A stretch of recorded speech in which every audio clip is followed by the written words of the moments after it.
Turkey's rate of inflation has risen to a 24-year high, and the country is on the brink of collapse if it can't do something about it. Prices are soaring, and Turkish people are struggling to maintain an even semi-decent standard of living. Worst of all, the 85% rate is so high that it has demolished every expectation set by the country's central bank. According to Reuters, Turkey expected year-end inflation to top out at 65%. Still terrible, but at least within expectations. It then expected a dramatic fall to 36% in 2024, signaling the success of President Recep Tayyip Erdogan's economic policies. But that hasn't happened. Inflation's only gotten worse as the year went on, with a predicted, quote, peak between 70% and 75% in May 2024, now going completely out the window. That peak is below where Turkey's right now, forcing the country into climbing a new mountain for which it is not prepared. Rewind 20 years and Turkey has one of the most impressive economies in the world. The country was booming. Growth seemed unstoppable, but now it's on the verge of financial collapse that might require decades of recovery. How did Turkey end up like this? Part of the blame can be placed on the issues that are affecting the entire world right now. Inflation was rising everywhere for much of 2022 and into 2023. In the United Kingdom, for instance, inflation was on the rise throughout 2021, reaching a peak of 11% in 2022. That was way above the Bank of England's ideal of 2%, but the country is on the rebound. October 2023 saw the UK's core inflation drop to 4.6%, with the country's economic policies slowly addressing the issue. We saw a similar issue in the US. There, inflation peaked at 9.1% in June 2022.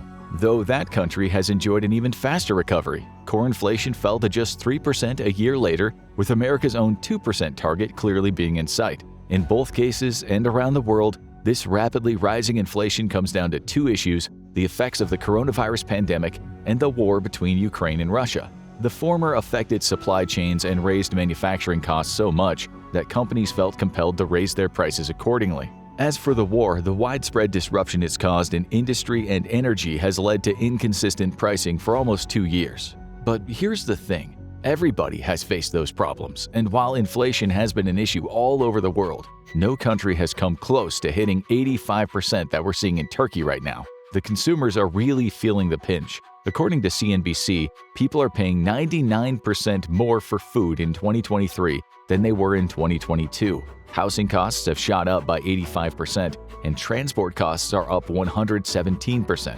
In a country of 85 million people, having the cost of living, especially in these essential areas, practically double simply is not sustainable. But why has Turkey been hit so hard by the inflation infection, while other countries have managed to at least get it partially under control? One word: Erdoganomics. President Erdogan's economic policy has always revolved around keeping interest rates as low as possible so the country's people can borrow more money. Erdogan also argues that the lower interest rates attract investment, which further fuels the Turkish economy. It's the approach that has been partially responsible for the man being in power for 2 decades. And when all is going well on the inflation front, it's an approach that can work well. So dedicated to this approach was Erdogan that he followed it in the aftermath of the massive February earthquake that killed 47,000 Turkish people and destroyed the lives of many thousands more. Erdogan's response was to convince the country's central bank to cut its main interest rate by 0.5%, down to 8.5%, continuing a constant decrease from the highs of 19% seen in March 2021. The bank, which may have well been the puppets for Erdogan's policies, said that these rate decreases were, quote, important to keep financial conditions supportive, to preserve the growth momentum in industrial production and the positive trend in employment after the earthquake, unquote. However, it's hard to see the move as anything but a ploy by Erdogan to increase his chances of re-election in the following May. It worked. Erdogan vowed to keep cutting interest rates if he was re-elected, and the Turkish people listened. But he's still in office. But now, he's being forced to oversee the fruits of his policies, inflation rates that are so sky-high that Turkey's on the brink of economic collapse. What's even more interesting about Erdogan's approach is that it flies in the face of traditional economics. Typically, a country with high inflation hones in on its interest rates. The idea is that by increasing interest rates, people are encouraged to save more and borrow less. This pushes down the demand for goods and services, forcing companies to lower their prices or they won't be able to sell anything. It's basic supply and demand economics. quell the demand and the supply will follow. It's the approach that the UK has taken, with its interest rates rising from historic lows of 0.1% in March 2020 to the current base rate of 5.25%. The cost of borrowing has gone up, leading to more of the population reining in their spending. And though the UK clearly still has issues with inflation because it hasn't hit its targets yet, it's on the way to getting back to its desired 2% rate. What Erdogan has done is taken the exact opposite approach. Worse yet, he claims that his approach will curb inflation when the evidence is clear that it's only exacerbating the situation. The impact on Turkey's population is clear. They're having to spend more than ever before to simply survive. But Erdogan's policies also haven't had the intended effect of attracting investment from overseas either, especially as the Turkish lira has collapsed in the wake of skyrocketing inflation. In June 2023, Al Jazeera reported that the lira had reached an exchange rate of 23.3 versus $1. The rate amounted to a low point in a slow decline that started all the way back in 2013. Coup attempts and political uncertainty created economic crises, with the pandemic only adding to Turkey's woes as bullish investors bet against the lira, leading it to constantly dropping in value. The trend has continued. On December 1, 2023, a trade could get 28.96 Turkish lira in exchange for a single dollar, with projections seeming to show that the exchange rate is only going to get worse for Turkey. The last 2 years have been especially difficult. Up to 2021, the lira had at least managed to maintain single-digit figures against the dollar, and it didn't even break the 10 barrier until that year. With what we're seeing now representing a massive acceleration in the devaluation of the currency, and if Emre Alkin, Istanbul Topkapi University's rector, is to be believed, Turkey's currency will never again return to the strength that it had prior to 2014. No one should expect this, he says when talking about the lira's potential reach to the heights it once had. There's an established market now. What will happen is that at some point the increases in prices and the lira's extreme worthlessness will stop. The only way this can happen is by increasing interest rates, with Alkin pointing out that only an extended period of delayed inflation will give any indication of the currency's true value. Why is a weak currency a problem? A weakened currency tends to signify ballooning inflation, which we are clearly seeing in Turkey, as well as a frail economic structure that forces a country to take drastic measures. With such a weak currency, Turkey sees the value of its exports decreasing, essentially meaning that it receives less than it should for the products it makes. By contrast, imports become more expensive because the currency is weaker than that used by the country that's selling goods. In simple terms, Turkey has to spend more for what it brings in and gets less for what it puts out. All of this has an impact on inflation and the possibility of external investment. With the prices of imports skyrocketing, Turkish consumers are less likely to buy products that come from overseas. That's bad news for investors, especially those focused on importing, because demand dries up and their supply can no longer sell. Instead, consumers focus more on cheaper domestic products, which has potentially a twofold effect. First, companies that may have exported their products can't do so anymore because demand is so high domestically that they're selling more than they normally would.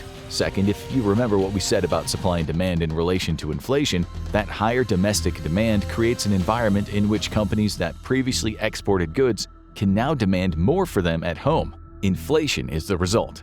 Think about it. Why would a manufacturer or retailer cut their prices when demand is so high that they can sell for much more? Inflation occurs and keeps occurring until the demand dwindles. In Turkey's case, that situation might only come about if its currency stabilizes and then strengthens against the dollar, driving down demand for domestic goods by making imported goods more affordable again. It gets even worse for Turkey. According to Economics Help, Erdogan's justification for keeping interest rates low, higher interest rates hurt the poorest people, is incorrect. It points out that the high inflation is just as damaging, if not more so. After all, high interest means that people can't borrow as much money, but higher inflation means that they'll struggle to afford essential goods as the cost of living skyrockets, meaning what money the people do have can't go towards stimulating the economy. The organization points out that big businesses and affluent people have the means to shield themselves against those problems. They can buy foreign currencies, purchase assets that grow in value along with inflation, such as land,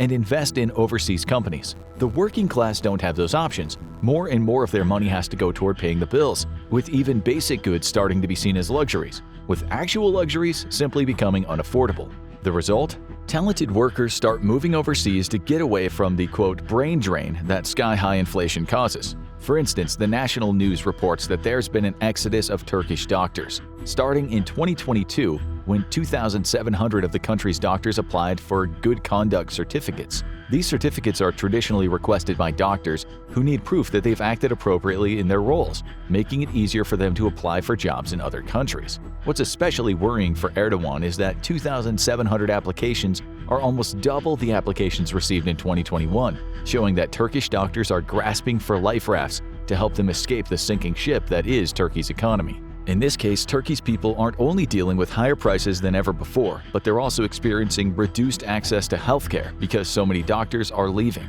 As Economics Help points out, this is a trend that'll occur across the board. Talented workers who've trained to develop expertise will get frustrated by the fact that the money they earn doesn't stretch as far as it should.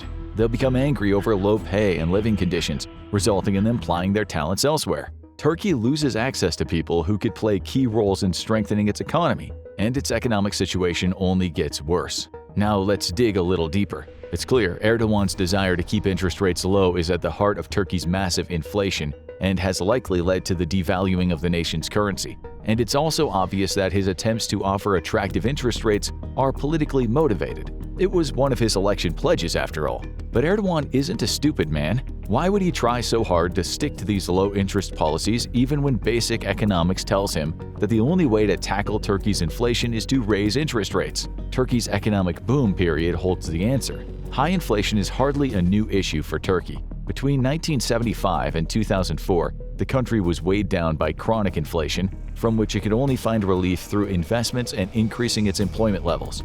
But even with those measures, Turkey struggled. In 2003, there was a light at the end of the tunnel. The Justice and Development Party (AKP) rose to power, with Erdogan at its head, and implemented reforms that led to the country's economy becoming a success story of the early 21st century. Growth seemed unstoppable. Between 2002 and 2007, the country's economy grew by 7.2% every year, with only the global financial crisis of 2008 slowing it down. Even in the face of the financial crisis, Turkey managed to achieve a 0.6% growth, with its inevitable recession only lasting for a year and causing a contraction of 4.6%. From there, Turkey started firing on all cylinders once again. In 2010, 8.8% growth was achieved, while the following year was even better, achieving 9.2% growth. Erdogan was flying high. Turkey was fast evolving from an also-ran in European economics to one of the continent's powerhouses. Several factors influenced this boom period. Turkey's position as a meeting point between Europe and Asia helped, as did the AKP's policy of encouraging a constant flow of overseas investments. The country's growing population, coupled with Erdogan's ability to use that population to strengthen Turkey's domestic output and thus its economy. For 10 years, Turkey's inflation was stabilized and manageable, likely making Erdogan feel like he was some sort of financial genius. Even if he didn't believe that, the Turkish people were clearly reaping the rewards of AKP's policies, and it was all underpinned by one thing: low interest rates. Or at least lower rates than the Turkish people had experienced for decades prior to the rise of Erdogan. According to CEIC, which charts global economic data, Turkey's interest rate tracked at an average of 10% between June 1996 and October 2023. But most importantly, AKP was responsible for driving that rate down lower than it had been for decades. From a record high of 150.16% in December 1999, which made borrowing practically impossible, Erdogan's policies led to a record low rate of 4.5% in December 2013. The message, at least to Erdogan, was clear: low interest rates are the reason why Turkey's economy boomed. By offering cheap finance, he empowered Turkey's people to spend more. That was especially advantageous for an economy that heavily relies on imported goods, even to support its domestic manufacturers, with the increased spending power created by lower borrowing costs catapulting Turkey into having the world's 20th largest economy. Low interest rates led to success. Poverty rates dropped from 18% from a previous high of 44%, according to Arab News, and Turkey was looking like a financial powerhouse in 2013. But the good times couldn't last forever. Slowly but surely, all of the success achieved during the AKP's first decade in power has whittled away over its second decade. Inflation is back to highs the country hasn't seen for decades, and Erdogan's low interest rates are as much to blame for that decline as they were responsible for Turkey's best economic period.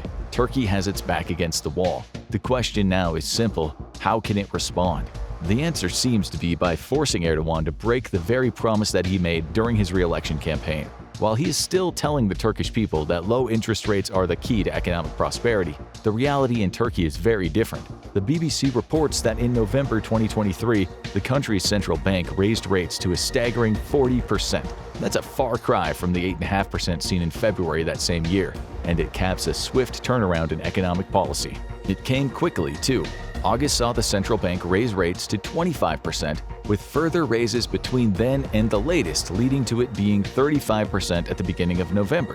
The bank isn't using the small rises other nations have leveraged to curb inflation. There's no hemming and hawing about an extra 0.25% here or 0.5% raise there. Turkey's central bank doesn't have that luxury, with its latest rise being 5%, almost equivalent to the UK's current base rate.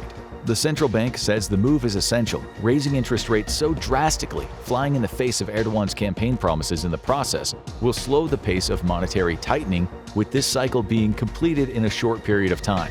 In other words, Turkey will be taking the approach that practically every other country dealing with an inflation crisis has taken. The hope is inflation will come down and Turkey's currency will start strengthening again. Where does all this leave President Erdogan? Frankly, he's caught between a rock and a hard place. His promise to keep interest rates low was broken mere months after his re-election. And even then, he just barely scraped through, achieving a slim majority of 52% to stay in power. All of which points to Erdogan's influence starting to wane as Turkey feels the economic pinch. That's an important point because there is no denying that Erdogan has played a role in the central bank's failure to increase interest rates over the last few years. According to Arab News, October 2021 saw him dismiss the central bank's deputy governor, Semih Tuman, from his role. An economics professor, Tuman was the fourth deputy governor of the bank to get the sack in as many years, pointing to Erdogan clearly having a belief that anybody who opposed his low-interest policies had to go before they could stop him. He did the same with Turkey's finance ministry. In 6 years between 2015 and 2021, the ministry has seen 5 different heads. There's a clear conflict at play here, with Arab News reporting that some of those heads left because they were too independent-minded for Erdogan to influence them. Others were removed because they followed his policies too closely, with the central bank highlighting that they weren't suitable either. It all points to a man who is so stuck in the success that he achieved with a policy that he can't see the very same policy is now the cause of Turkey's downfall. Erdogan's hubris, perhaps even his arrogance, is on full display to the Turkish people, and that might mean his 20-plus-year reign as president is on its last legs. But hey, at least Turkey is taking the right steps. Interest rates may be at extreme highs, but as other countries have proven, that should help the country bring inflation down to manageable levels. Or it could were it not for one last addendum to the story. Turkey's inflation may be even higher than official figures indicate. In October 2022, Turkey faced nearly the exact same crisis that it faces right now. Inflation reached a staggering 85.51%, only matched by the figures we saw in November 2023. Only one organization says that situation was far worse than it appeared. Turkey's Inflation Research Group, ENAG, which is a collective of independent economic academics, said that the October 2022 rate wasn't 85.51%, it was 185.34%. That's more than double the official claims, and it gives a rise to a disturbing possibility. If ENAG is right, then Turkey's inflation woes run far deeper than the rest of the country even realizes. After all, this isn't the first time that ENAG has accused the official figures of being wrong. Back in 2020, the same year as the group's formation, it said that consumer prices had tripled compared to the official figures released by the Turkish Statistical Institute, where the TÜİK claimed consumer prices rose by 0.97% in September 2020. The ENAG said the actual increase was 3.61%. The group's head Veysel Ulusoy explained the disparity in an interview in which he said that the TÜİK gathers 550,000 prices for basket items per month to reach its findings. According to Ulusoy, ENAG calculations include several times more than that, constructing a richer set of data. That raises an interesting question. Who's right? If it's the TÜİK and the official figure is 85%, then Turkey is facing an economic crisis that could doom the country to financial woes for decades. But if ENAG is right and inflation is over 100% higher than the official claims, we might be seeing the end of Turkey as we know it, and almost certainly the end of President Erdogan's glory days. The only thing that is certain right now is that Turkey is likely to see even higher interest rates before things start getting better. The country is drowning in inflation, and the strength that Erdogan worked so hard to build during his first 10 years in power is on the brink of crumbling down around him. In the 1984 film Red Dawn, the beleaguered Wolverines, teen partisans defending the middle of America against a Soviet and Cuban invasion, ask a downed U.S. fighter pilot, played by Powers Booth, what started the war. His answer? The two toughest kids on the block, I guess. Sooner or later, they're gonna fight. That's the way many analysts see the current situation between the United States and its allies, primarily NATO, and China and its main military ally, Russia. With all the military spending on both sides, it only seems inevitable that they will eventually use the power they've built up to forward their global agendas. The current situation between the authoritarian East and liberal West has not been this tense in about half a century. The invasion of Ukraine has brought NATO and the United States into as close to an all-out hot war with Russia as we've seen since the Cuban Missile Crisis. But with that previous series of events cooled off before shots fired, the Ukrainian war has seen hundreds of thousands of casualties. Russia feels that many of the deaths on their side are due to the military and economic aid sent by NATO and the US to Ukraine.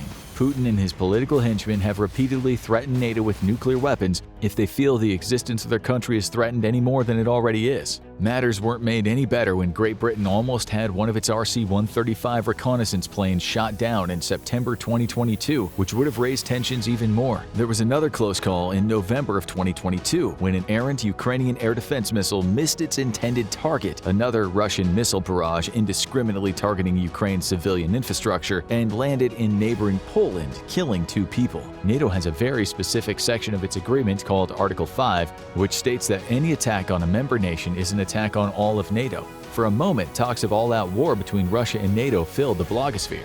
Russian officials have sought to paint NATO as aggressors in the war, continually claiming that the poor little Russia was directly fighting against the massive enemy of NATO, while the US and its allies have said they are supporting Ukraine's defense with military aid and unspecified intelligence sharing, but not with boots on the ground. Meanwhile, on the other side of the globe, China continues to make threatening gestures toward Taiwan, including recent armed jet intrusions of Taiwanese airspace following Speaker Pelosi's trip to the island in 2022, and then Speaker McCarthy's trip in 2023. Following the more recent April trip, China effectively closed Taiwan's airspace with waves of fighter jets and for the first time made it seem like they were able to interdict any U.S. support from the east of the island. There is even talk that China might begin to require ships transiting the Taiwan Strait to undergo boarding and searching, which Taiwan says they will vigorously oppose. Are we close to a hot war? First off, let's make one thing clear. The U.S. and China are not on the verge of war. On March 31, 2023, General Mark Milley, the chairman of the U.S. Joint Chiefs of Staff, said, "I don't think at this point I would put the possibility of imminent war in the likely category, and I think that the rhetoric itself can overheat the environment." However, General Milley did admit that it is possible that you could have an incident or some other trigger event that could lead to uncontrolled escalation, so it's not impossible. That incident would most likely evolve around an attempted Chinese invasion of Taiwan. President Xi has publicly stated that he wants the People's Liberation Army, the PLA, to be prepared to take Taiwan by force as early as 2027, so that risk clearly does exist. Let's take a look at the 2 main theaters of such a potential war. NATO and the European elements of the United States' forces arrayed against Russia, and the U.S. forces in the Pacific, mostly naval forces, against the might of the Chinese Army and Navy. Of course, such a comparison will not include the opposing nuclear forces. Any of the combatants have enough warheads to turn vast swaths of the world into unlivable nuclear wasteland. For the purposes of this comparison, we will hope that all sides would agree not to resort to such catastrophic weapons. The opposing military strengths in Europe. Before Russia's invasion of Ukraine, most of the world perceived Russia as the second most powerful military in the world. They had massive numbers of tanks and artillery, their air force was seen as a peer with the American Air Force, and their navy was capable and feared, even if it didn't have comparable numbers to the US Navy. Russia's military fiasco in Ukraine has proven their tanks are outdated and poorly designed. Their logistics vanish once they leave their rail network, and their air force has been fragile enough that they don't dare fly over Ukrainian territory for fear of being shot down. The only 2 legs of their military that remain unbowed by these defeats are its artillery, still numerous, though notably inaccurate, and its nuclear forces, which remain unused and still unproven.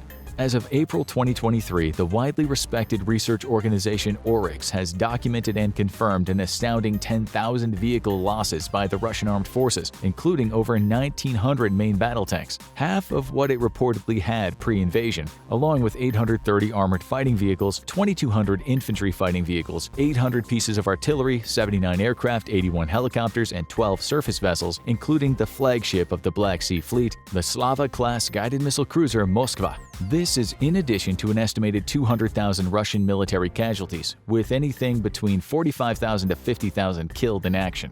These numbers are incredibly high from just over a year of fighting, and are far greater even than what Russia suffered in its 10-year losing war in Afghanistan. The losses are so high that in early 2023, Russia began returning 75-year-old T-54-55s into service, the equivalent of the US using Korean War-era M47s. The Russia also lost a reported 1,500 officers, including 160 top-level generals and colonels, and it's clear the once-feared Russian military is a shell of its former self. Standing opposite the vastly depleted and shaken Russian military is NATO, now more united and stronger than at any time in its 74-year history.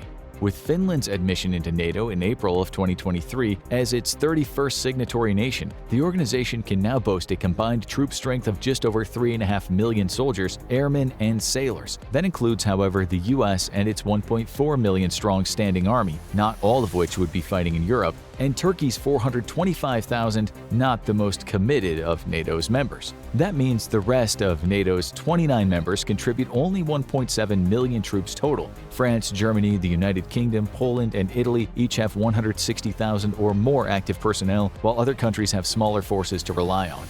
It must be stated, though, NATO considers itself a defensive organization. How involved they'd be beyond their own borders is anyone's guess. It's important to note that the current war in Ukraine has shown that the NATO members, mostly led by Poland and the US, are willing to supply lethal aid from missiles to artillery to tanks and fighter jets to a non-signatory nation whose defense is of a vital interest to nearby NATO members. Since Russia launched its invasion in February of 2022, NATO members have increased both their military budgets and pledged a greater amount of military spending per capita. They've also benefited from sending Ukraine their Soviet-era tanks and fighter jets, which have been replaced with upgraded models, many of them being state-of-the-art models from other member nations, like the US's F-35 stealth fighter and M1A2 Abrams tanks. NATO can also count on around 1,500 Leopard 2s and about 2,500 M1 Abrams main battle tanks, the majority of which are M1A2s, with the rest being the earlier M1A1s, with an additional 800 or so British Challenger 2s and French Leclerc and Arietes. And while the number of aircraft on both the NATO and Russian sides appear about equal, NATO forces employ more 4th and 5th generation fighters like the F-35 and the improved and updated versions of the F-16. While Russia is still reliant on more outdated MiG-29s introduced in 1982, MiG-31s introduced in 1981, and the Su-27s introduced in 1985. These three plane types alone account for more than 750 of their total 1,100 available pre-invasion fighter aircraft, a disproportionate number of outdated and non-modernized platforms. And as has been seen in Ukraine, many of these aircraft have not been maintained sufficiently in order for them to be combat-ready anytime soon. It's clear that a war between only the European forces of NATO and the struggling military of Russia would be a one-sided affair. But how would China fare against a mostly US force? The opposing forces in the Pacific. China, it should be obvious, has not suffered from an equivalent loss of military strength as Russia has over the past year. In fact, the modernization and expansion of its military has been impressive and has caused its neighbors like Japan, Australia, India, and the Philippines to increase their own military expenditures. Yet China is still missing major components that will allow it to go toe-to-toe with the US Navy. These missing elements suggest China would be better off waiting at least 5 years, and possibly as much as 10 years, before it initiates an open military confrontation with the West. For example, the People's Liberation Army Navy, the Plan, currently operates 25 of its modern 10,000-ton Type 52D destroyers, with its own version of the Aegis-type radar system, along with 8 of the more advanced 13,000-ton Type 55A destroyers, along with 6 of the earlier 7,000-ton Type 52C ships. There are up to 12 additional destroyers currently under construction. But while these ships are designed specifically for missile and aircraft defenses, they've yet to deploy with the planned HQ-26 medium-range ship-to-air missile system, which was based on the Russian 9K-37 Buk, first developed in 1972. This new missile system is reportedly equivalent to the US SM-3 missile used by the Aegis ballistic missile defense system, and was expected to be able to engage short and medium-range ballistic missiles, cruise missiles, and both manned and unmanned aircraft out to 400 kilometers. However, this capability is expected to be implemented around a year or two from first deployment, and will be even longer before it's deployed fleet-wide. Until then, China's missile defense destroyers like the Type 52 and 55 will have to make do with the upgraded HQ-16B with a reported maximum range of only 70 kilometers, a system that dates from 2011. The biggest weakness in the plan, of course, is its aircraft carrier fleet. They currently operate 3 carriers, the oldest being a 90s-era Ukrainian-built, Russian-designed ship named the Liaoning with its ski jump ramp, which is also a staple of its second carrier, the Type 002 Shandong. The Liaoning isn't really considered a frontline carrier and is relegated to the role of training carrier.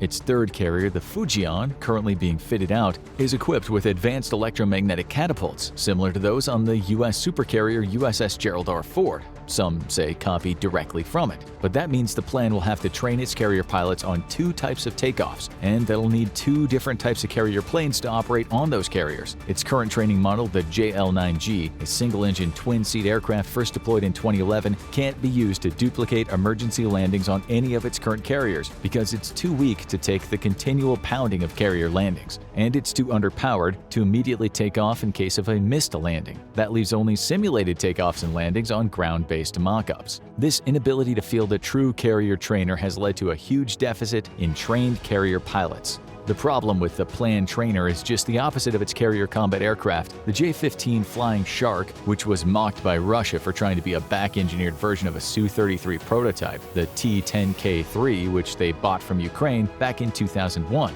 At a reported 17.5 tons, its upgraded version is now thought to be the world's heaviest carrier-borne fighter. In comparison, the U.S. Navy's F/A-18 weighs only 14.5 tons. The J-15 suffers from either having to carry less than optimal fuel, giving it less range, or less armament, giving it less lethality if it intends to take off from the 2 ski jump-equipped carriers. It has since been nicknamed the Flopping Fish by the normally reserved Chinese press for its underwhelming performance. China's begun deployment of the Chengdu J-20, somewhat comparable to the U.S.'s F-22 stealth fighter, and have produced around 200 of them, but this aircraft cannot be adapted to carriers and remains a standard land-based air superiority fighter. China hopes to make up the difference in carrier forces with hypersonic missiles, though their reliability and readiness is still under discussion.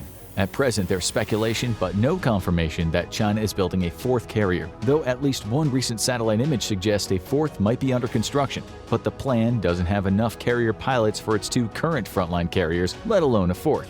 In comparison, the U.S. currently operates 11 carrier strike groups, each of which is comprised of one of its nuclear propulsion Nimitz or Ford-class supercarriers able to field 70 to 80 aircraft, 1 or 2 Ticonderoga-class Aegis-guided missile cruisers for air defense and coordination, 2 LAMPS-capable warships focusing on anti-submarine and surface warfare, and 2 to 3 Arleigh Burke-class guided missile destroyers. Each strike group is accompanied by assorted logistics and support ships and an undisclosed number of nuclear-powered attack submarines, usually 1 or 2, that coordinate with each strike group. The new Ford-class supercarriers currently in use by the U.S. Navy are undoubtedly the most powerful warships ever produced, with 1 in service and 4 more planned or currently under construction to be delivered between 2024 and 2034. There are literally no carrier groups of such lethality in any navy in the world, though the British and French navies do have their own carrier battle groups with somewhat comparable strengths. The U.S. also deploys several amphibious-ready groups built around the Wasp-class amphibious assault ships, in essence a small carrier, which can handle 6 fighters like the F-35 Lightning II and up to 24 helicopters like the Cobra gunship and the VF-22 Osprey transport vehicles. The amphibious-ready groups also include a landing platform dock ship, LPD, from the San Antonio class, capable of deploying up to 600 troops and 14 amphibious assault vehicles, and a landing ship dock, LSD, like the Harper's Ferry class and the Whidbey Island class landing ships, which can load and unload conventional landing craft and helicopters. These amphibious-ready groups can also launch dozens of autonomous drones like the X-47B. Normally, 2 to 3 ARGs are forward deployed, 1 in the Mediterranean Sea or the Persian Gulf/Indian Ocean region, and 1 or 2 in the Western Pacific Ocean area. Currently, 1 ARG is based out of Sasebo and Okinawa, Japan. The ARGs are usually attached to a carrier strike group which provides protection for them from both land and sea-based attacks.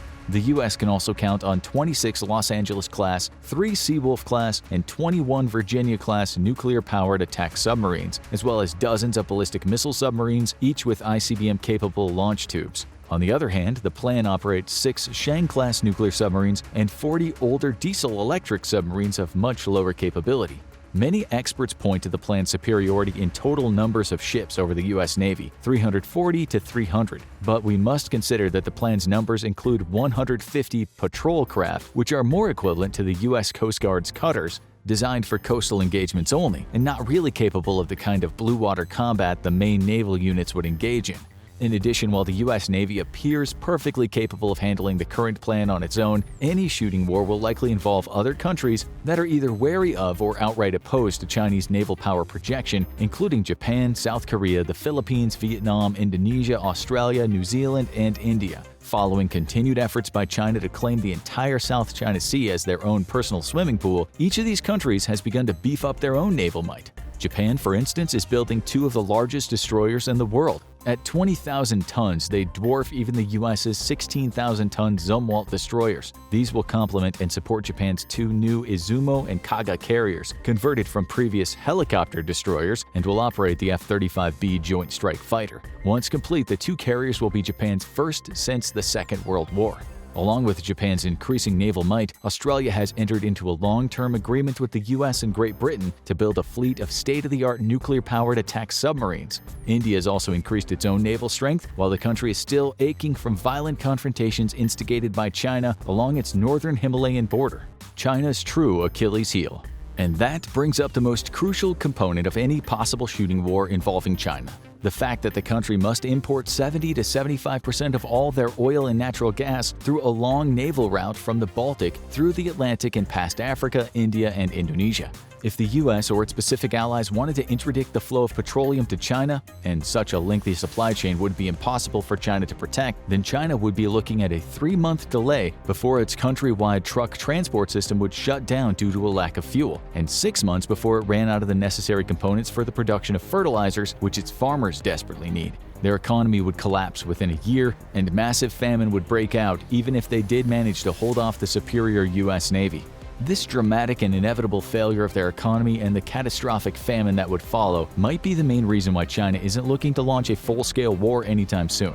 Not only is it a heavy importer of raw petroleum, it's also the world's largest importer of food. Between 2000 and 2020, the country's food self-sufficiency ratio decreased from 93.6% to 65.8%.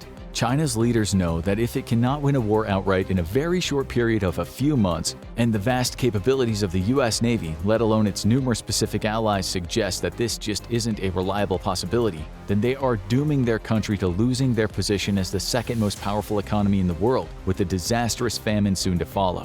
The lessons of the Ukraine war are also a stark reminder that a determined, well-equipped country, no matter how small, can resist an invader far more easily with today's advanced technological weapons. And while Ukraine has done a phenomenal job in gaining that capability in a mere 8 years since the first Russian invasion of 2014, Taiwan has been preparing itself for a Chinese invasion for more than 70 years. They're also a much more technologically capable nation and have a large 80-mile moat of an ocean that China would have to navigate in case of an invasion. This would not be an easy cross-border incursion that Russia attempted and failed, but it would require dozens of landing craft, easy targets for missiles, and waiting artillery.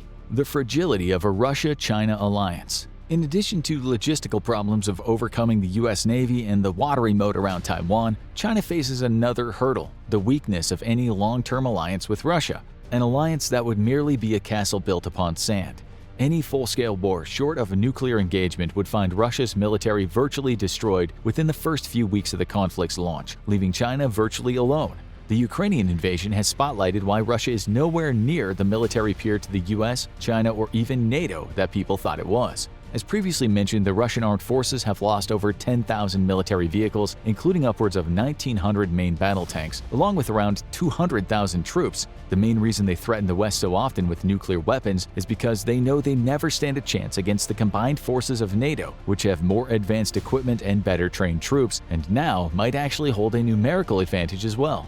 There are multiple reasons for the failure of the Russian military. First and foremost is the endemic corruption that riddles every layer of the Russian government, including the military. There are estimates that corruption has cost from 25 to 30% of Russia's total annual GDP, and the sanctions Russia has endured since the start of the war has caused a massive drain of its remaining economy. Not only is Russia's economy collapsing due to the surprisingly efficient Western sanctions, but that smaller economy's spending on its military is actually much less than the projected numbers. The sanctions have also shrunk the Russian economy to the size of Italy, and now puts it behind the individual states of California, Texas, or New York.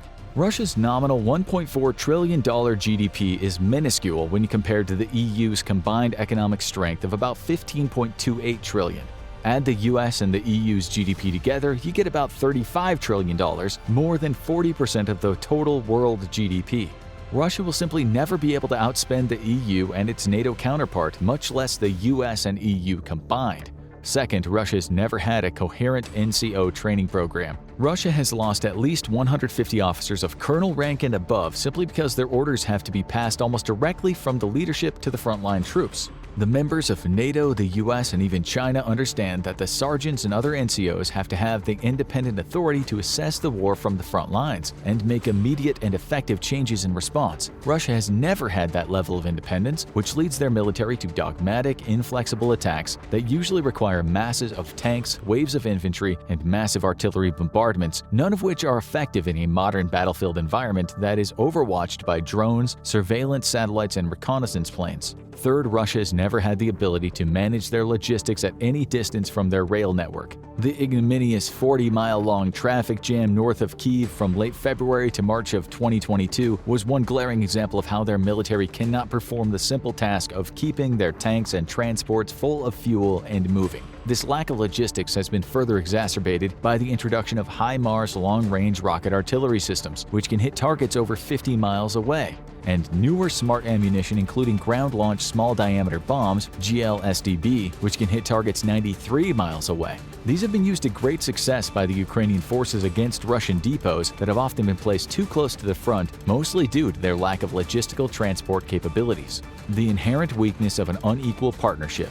There are additional signs that China is aware of Russia's much weaker role in any potential alliance and has been capitalizing on this inequality for some time now. At first, it was the Soviet Union that held a predominant role in any bilateral negotiations, allowing them to bully China into accepting unequal agreements. Things got so bad that the two countries almost launched a major war over a border dispute in 1969, one of several border disputes between the two countries since the 1920s. But Russia eventually decided it was better to arm the Chinese government in order to have an ally against the West. China, however, decided on its own that it'd be better to copy and/or steal whatever they could get, rather than pay the full price for products coming from the Soviet Union. Starting in the 1990s, China has openly copied or stolen Russian technology, leading at times to Russia having to swallow their pride as China sold knockoffs of their own frontline equipment.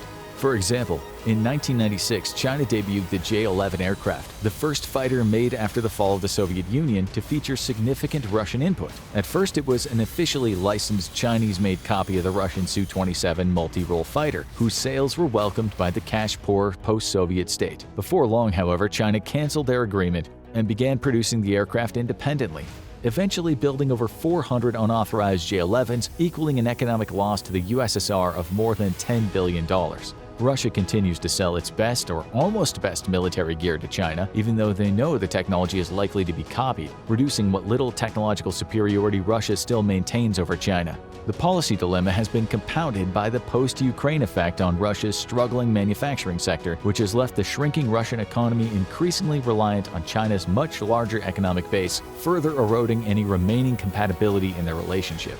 More recently, President Xi has tried to bring China to the forefront in worldwide diplomacy. So when the UN held a vote to condemn the Russian invasion, China surprisingly abstained from the 141-5 vote to condemn the invasion, and in fact was a key leader of 34 other countries who also abstained. This was the first time that China had a chance to publicly support their, quote, partner, and they openly refused. This hands-off approach demonstrates China's desire to maintain its currently neutral stance regarding the Ukraine war, in hopes of trying to establish Beijing's bid for global leadership. But they can't do that if they supply lethal aid to Russia, so they refuse to supply such support, despite Putin's pleas to the contrary. When President Putin and Xi met in Russia of March 2023, Putin had hoped that Xi would offer a deal to create a direct pipeline between the two countries, making China more reliant on Russian crude oil and natural gas and giving Russia a direct buyer for their primary export. But no such agreement was reached. Xi did say publicly that China and Russia would continue to resolutely uphold the fundamental norms of international relations based on the purposes and principles of the UN Charter. But that statement blatantly ignores the illegality of Russia's invasion in the first place, which directly violates the Charter's core precepts. Putin's hopes for any concrete agreements for aid or mutual development never materialized. The summit was summed up by historian Sergei Radchenko with an old Chinese proverb, "Loud thunder but few raindrops." He then modified that statement as, "Scratch that, even the thunder wasn't all that loud." In fact, the Putin-Xi meetings actually caused further support for Ukraine, as Japanese Prime Minister Kishida used the opportunity to make a surprise trip to Ukraine to meet with President Zelensky. Despite Xi's efforts to lead China into a role of peacekeeper and world negotiator, he still has to deal with the hawks in his own government. On the heels of the Moscow summit, the Guangming Daily wrote an extensive article, more of a semi-official position piece declaring the four no's that China says they will not put up with. Number 1. The U.S. should not make irresponsible remarks on normal exchanges between sovereign states. Number 2. The U.S. should not compare China-Russia relations with a small circle of U.S. allies. Number 3. The U.S. should not undermine China's efforts to promote peace talks on the Ukraine issue. Number 4. The U.S. should stop using the Ukraine crisis as an excuse to attack and sanction China. Some of this rhetoric is no doubt simply strong words, but they may also signal an effort to lay the groundwork for China to ramp up its military support for Russia's war, though so far there's no evidence of that. It gets worse for Russia.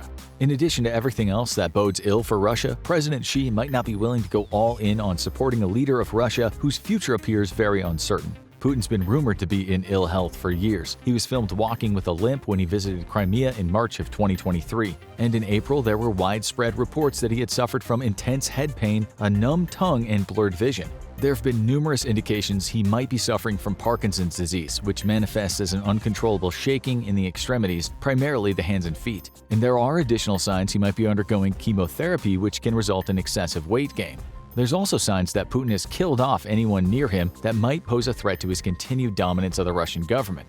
Since just before the invasion of Ukraine, over 40 of Russia's top managers, businessmen, and high-level officials have died under unclear but very suspicious circumstances. Those deaths include being found in apparent murder-suicides, like Vladislav Aveyev, vice president of Gazprom Bank, and his pregnant wife and 13-year-old daughter who were found dead in a Moscow apartment, while a former top manager of Novatek, Sergei Protosenya, was found hanged at his villa in Spain, with his wife and 18-year-old daughter also found murdered in the house. And Pavel Pshelnikov, director of communications at Digital Logistics LLC, a subsidiary of Russian Railways, supposedly shot himself at his home in Moscow.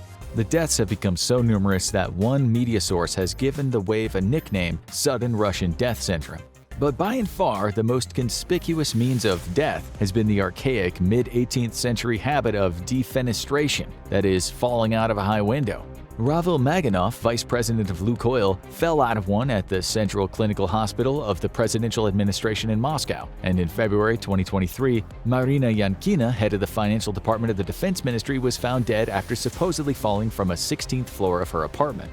Even when a suspect is in government custody, their lives aren't safe. Most recently, Igor Shikurko, Deputy General Director of firm Yakutskenerga, was discovered dead of unknown causes in his cell in a detention center in Yakutsk, Siberia on April 5, 2023. The extremely high number of potentially murdered rivals paints Russia in a bad light, an unstable dictatorship afraid of its own best and brightest while making enemies of its own nascent leadership. Couple that with Putin's rumored ill health, and it's just one more reason why President Xi may want to wait a year or two before cementing any permanent relationships with whoever's in charge in Russia post-Ukraine. What will Russia and Ukraine do? China and Russia are in an unenviable position. Both countries are seeing an inevitable shrinking of their populations, with China admitting an overcounting of its population during the last census by as much as 100 million. The Pew Research Center forecasts a decline from 1.4 billion people this year to 1.3 billion by 2050 and a staggering reduction to below 800 million by 2100. That's according to the UN's medium variant, or middle-of-the-road projection. Russia's upside-down population pyramid is no better. They're already experiencing a massive brain drain as a repercussion from its Ukraine fiasco, which was followed by as many as 400,000 young men who left to avoid the first conscription call-up in September 2022. Combine that with an aging population, a lower birth rate, and a decrease in life expectancy of 15 years since early 2022, and Russia's population is in free fall. Both these troubled countries might believe then that their only window to have enough young males to support a war is rapidly shrinking. That leaves Putin and Xi with a difficult, if not impossible decision. Launch a war now that they're not ready for and probably can't win, or wait a few years when their populations and economies are even less capable of enduring such hardships. It's an unenviable decision for any leader to make. With the invasion of Ukraine going on for more than 2 years at the time this video was written, it's become pretty obvious that Putin doesn't want to back down.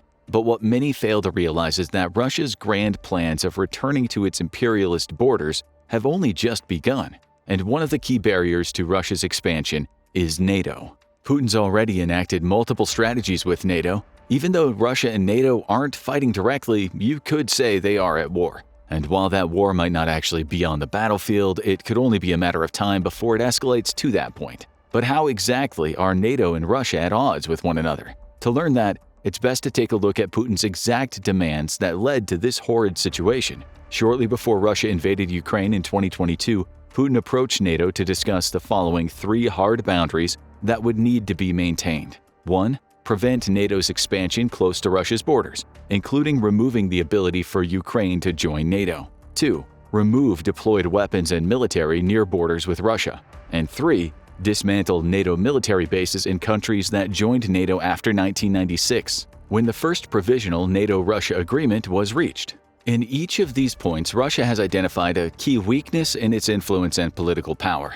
The EU's and NATO's expansion have provided Europe with a unitary approach to both economy and military, weakening Russia's ability to exert demands on former Soviet and Warsaw Pact countries. This means that Russia has been slowly losing allies from its west. Ultimately, with the technological advancements in warfare, especially long-range missile capabilities, Moscow and the other wealthy and influential Russian leading population centers in Europe could feasibly be within reach in a hypothetical war against NATO, which is precisely what drove Putin to invade Ukraine in the first place. As one of the countries with historically strong ties to Russia, Ukraine was the ultimate Russian stronghold in Europe. It's one of the few countries with a significant Russian population and has a land border with both NATO countries and Russia. Ukraine joining NATO would defeat Russia's multi-decade effort to influence and retain military control in Soviet countries. This has been one of the most long-standing strategies that the Kremlin has used to exert its will on other countries,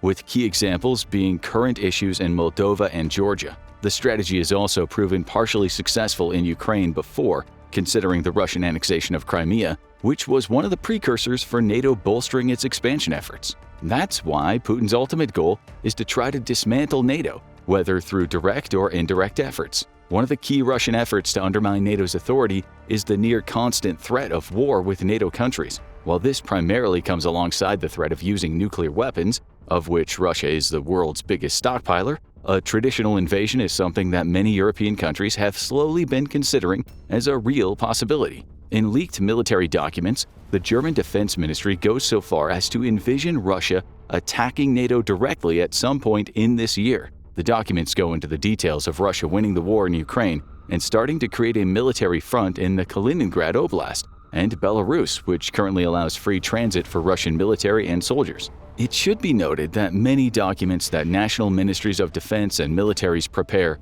are worst-case scenarios and are therefore highly unlikely to be realistic. However, Germany itself has ramped up its defense spending, meaning that it's likely it'll take the current Russian threat seriously. So, how does Russia plan to attack NATO directly? In this hypothetical war, the Russian region of Kaliningrad would be a vital asset for any invasion. Nestled between Poland and Lithuania, Kaliningrad and Belarus create a natural flanking position for the Suwalki Gap, a 60-mile border between the two NATO countries. Russia maintains a large military presence in Kaliningrad by ramping up the country's defense sector since 2008 to keep it more isolated from its European neighbors, which it sees as negatively influencing Kaliningrad culturally and ideologically. As we mentioned before, Belarus is one of the closest Russian allies in the invasion and is currently hosting Russian soldiers and long-range artillery equipment to extend the Russo-Ukrainian front. By reinforcing the military in Kaliningrad and Belarus, Russia can effectively create a barrier between Poland and Lithuania,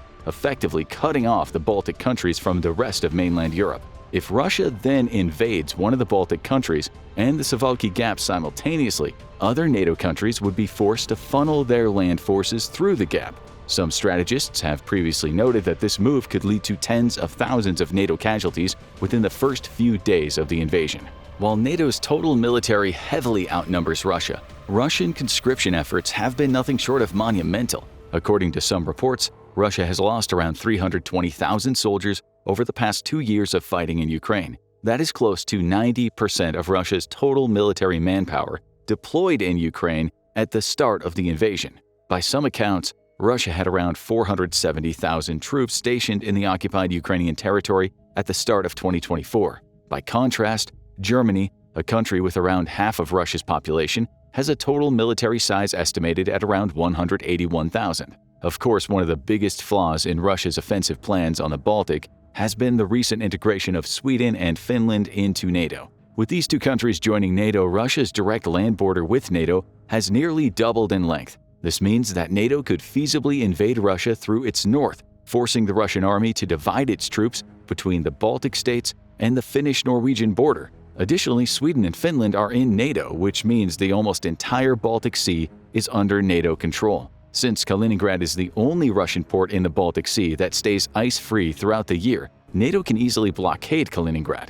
If the combined Baltic fleets of NATO countries attacks Kaliningrad, it would further pressure Russia to assign vital troops to defend the ports rather than holding the Suwałki Gap. Even in this scenario, Russia has something that NATO lacks, and that's sheer disregard for how it treats its soldiers. While this is not particularly positive, it can mean a whole world of difference if Russia fully utilizes its army. By throwing every available soldier into the meat grinder, Russia can try to win a war of attrition against NATO. While it could have deadly repercussions, it could be just the sort of desperate strategy that no one will expect Putin to actually implement, and therefore countries might not expect the approach. If NATO doesn't account for this possibility, if it already hasn't, it could severely underestimate the initial strength of the Russian army. This is mainly because most European countries have vastly different views of conscription. For example, once Germany ended mandatory military service, its army, the Bundeswehr, shrunk from around 310,000 troops to the aforementioned 180,000. This difference is solely due to a lack of interest in military service in the country. If the figures could be replicated across the NATO countries in Europe, it could mean that Russia could be fighting 500,000 fewer troops than they would have had those countries had mandatory military service. As such, Russia could take the next few years to rebuild its troops and use a larger army advantage to push into Europe. This is further made possible by the unequal military spending between NATO countries. While all members are technically recommended to allocate at least 2% of their GDP for defense spending, less than half of countries actually do so. Germany, for example, made international headlines after the invasion of Ukraine when the government announced boosting its defense spending to the recommended 2%.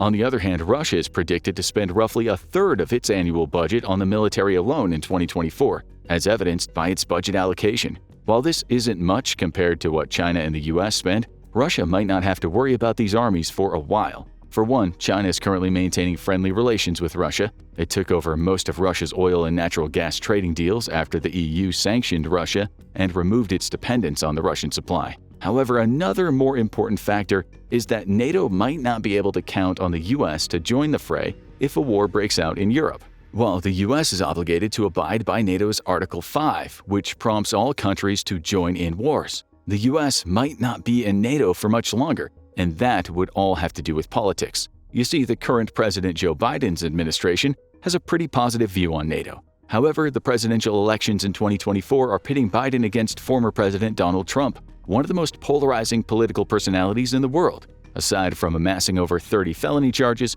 Trump has been pretty vocal about his sordid opinion on NATO. He believes that the US should not feel obligated to be a member of the pact since it's by far the biggest contributor of military funding, even if only in percentage of GDP by country. While the US's defense contribution is around 3.5% of its GDP, Poland is allocating 3.9%. The pact's average is only 2.64%, and not every country has reached the recommended 2% threshold. According to the latest polls, Trump is inching ahead of Biden by around 1%. While that might not be a significant difference, and the figures fluctuate between one poll to the next, it shows that Trump could feasibly win the 2024 elections. If that happens, Trump could push for a vote in Congress to leave NATO, which requires a 2/3 majority. After a country has announced that it wants to leave NATO, the process is automatic, and it only requires a 1-year notice to the US, at least currently. So, even in the scenario where Trump wins and immediately starts pushing for the country to leave NATO,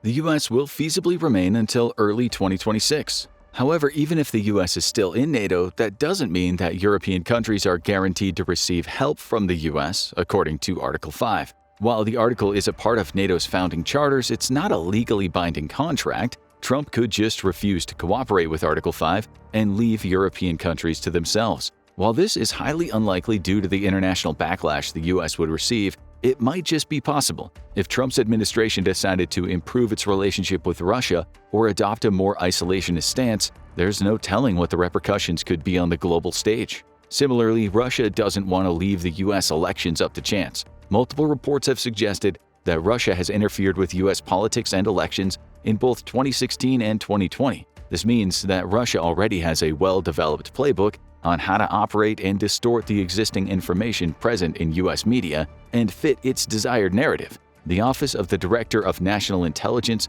has suggested that Russian efforts to undermine democracy and infuse American media with more content to further its agenda will only escalate in the coming years. This will mean that Putin has already concocted a plan to ally himself with Trump and have the US leave NATO to start the process of dismantling NATO. And there's always the threat of using nuclear weaponry. One of the key reasons why Russia is so heavily reinforcing Kaliningrad is due to its favorable location in Europe. With modern missile launching capabilities, precision strikes from Kaliningrad could hit every European NATO capital before the countries could deploy their anti-air defenses. In May 2022, the Russian army hosted a military exercise in Kaliningrad, providing a detailed simulation of their missile launchers. Since this equipment is capable of deploying both traditional long-range missiles and nuclear ones, it's a clear show of force and possibly intent for NATO countries to see. However, Putin has used the nuclear threat quite often over the past few years. It's been one of the Kremlin's favorite defense mechanisms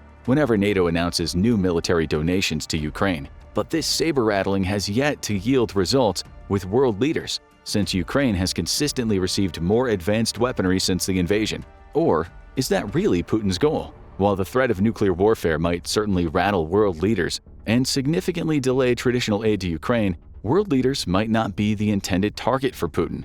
That could be the regular citizens. Faced with constant nuclear threats looming on the horizon, the citizens of NATO countries could become apathetic or even contrary to the causes supported by the pro-military leaders. Given enough propaganda, time, and fear-mongering, it's not out of the realm of possibility to imagine countries further curbing their military budgets because even fewer people sign up for military service or abandon conscription. This could be a real blow to NATO's military power and give Putin another way to dismantle the alliance from within. Faced with a choice of fighting for countries that are not their own and the fear that Putin's wrath might result in the bombing of their cities out of existence, soldiers could easily opt out. Then some world leaders might abandon warfare and turn to the negotiating table. Only this time Russia would have the upper hand and could enforce its demands in return for keeping the status quo on nuclear weapons. Considering how little Russia can invest in the strategy and how much it can get, this could be a lucrative way to approach negotiations. While risky, this plan could make Putin one of the most successful leaders in Russian history. This part of Putin's plan has been so well developed that it has its own name, dubbed the reflexive control theory. It involves giving your opponents information so that their response can be uniquely predetermined to align with your goals. In Russia's case, the threats of war are constantly escalating the situation. If NATO comes up with a plan to help Ukraine end the war in its favor, Putin could counter that with another nuclear threat, forcing NATO to reconvene and ultimately curb its aid to Ukraine, or ultimately decide against it altogether. As soon as there's news about planned military exercises in Russia with equipment that could be used for nuclear warfare or simulating it, NATO would try to demonstrate that it won't present a nuclear threat itself. This attempt to de-escalate the situation allows Putin to effectively control the rhetoric of how much NATO countries can invest in helping Ukraine, or even guide their own governments on military matters. One of the great examples here would be the nuclear arsenals of European NATO countries. There are only two of those, the UK and France. But so far, Putin hasn't been worried about either NATO country using their nuclear weapons because their legislation prohibits their use unless the country is under direct threat. That means that even if, for example, the Baltic countries were attacked with nuclear weapons by Russia, the nuclear weapons in France and the UK would remain unavailable to the rest of NATO. If Putin maintains Russia's offensive by reflexive control, he can continue to threaten nuclear war as soon as either the UK or France announce a change in how they're willing to use its nuclear warhead supplies. This leaves the US as the only nuclear-ready nation. Considering that Trump being elected could take the US out of the equation, Putin can maintain his upper hand and use the reflexive control methodology to win the war in Ukraine by forcing NATO's hand. Reflexive control is also the key reason why Ukraine hasn't been allowed to join NATO before. Due to Putin's previous threats, if the country were to join NATO, Putin could have invaded, forced the rest of NATO to invoke Article 5, and then plunged the entirety of Europe into war. It's also why NATO hasn't so far directly deployed its troops to defend Ukraine, but only keeps sending ammunition and equipment. But as mentioned earlier, it's not just military warfare that Putin has in store for Europe. One of Russia's key pressures on NATO has also been the country's economies. The invasion of Ukraine also marked a turning point in the world's effort to recover from economic effects of the COVID-19 pandemic. Most predictions in late 2021 suggested that the global economy would bounce back with 5% growth in 2022, but a year later, the economy grew only by 3.1%, and the forecast for 2023 was similarly grim at only 2.2%.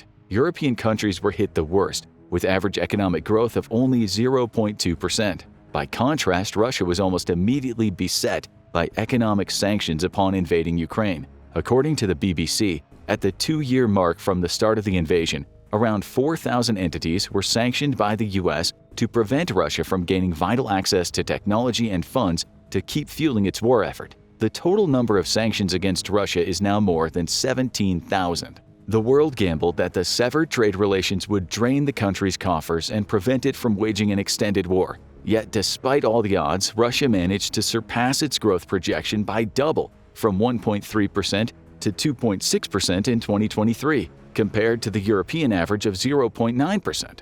According to the Center for Strategic and International Studies, Russia's economic growth has slowed by a cumulative 5% over the 2 years since the invasion. However, the Russian economy has managed to grow despite that. Effectively, the sanctions imposed on Russia have only slowed how much money it can invest into its military. Russia has managed to keep its inflation in check thanks to the aggressive bank interest rates and shifting its export strategy. Finding itself unable to export its materials and resources to Europe, Russia turned to China and Central Asia as its next biggest benefactors. It secured a lucrative deal with China to export oil, albeit at a discounted price of what it used to set for the European market. Despite that, the country managed to earn $15.6 billion in oil export revenue in January 2024. If Putin carefully navigates global geopolitics to keep these trade deals and the price of oil stays put, Russia could theoretically fund its war machine forever, solely due to favorable exports. Additionally, according to the budget reports for 2024, Russia might be going all in on the war effort and bolstering its military.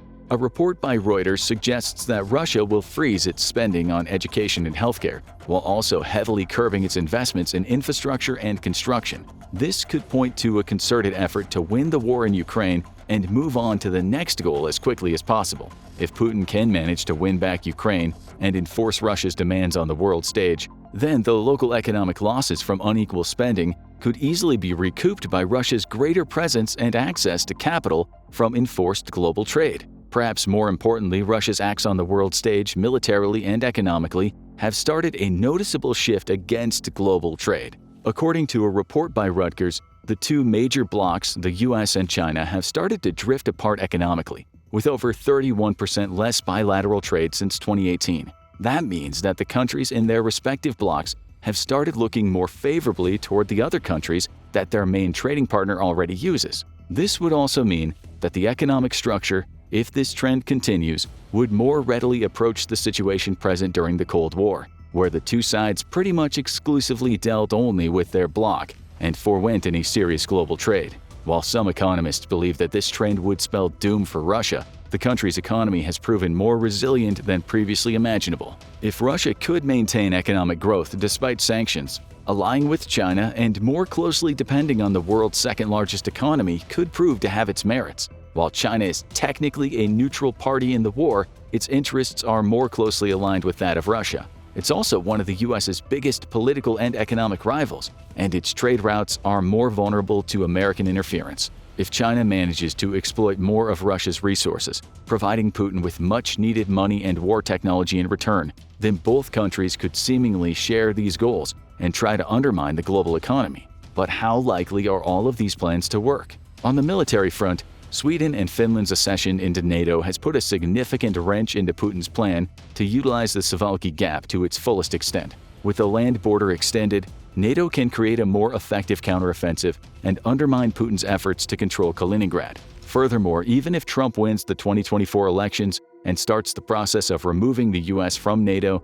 the vote is ultimately not up to him. It would likely take a restructuring of Congress to get the vote passed, meaning that the decision could be postponed by a year or more. Furthermore, even if the US leaves NATO, it can still elect independently to go to war against Russia if the latter decides to mount an attack on Europe. Even with the US out of the picture, it's not certain whether Russia can mount a successful military campaign in Europe, due to most of the European countries agreeing that Russia has become a threat and many pledging to increase their military spending and readiness. Russia might face a front more united than it first appears. Economically, Russia is also on its back foot. While its current trade relations with China are lucrative, Russia's efforts to expand its economy and influence are heavily undermined by the US and the EU.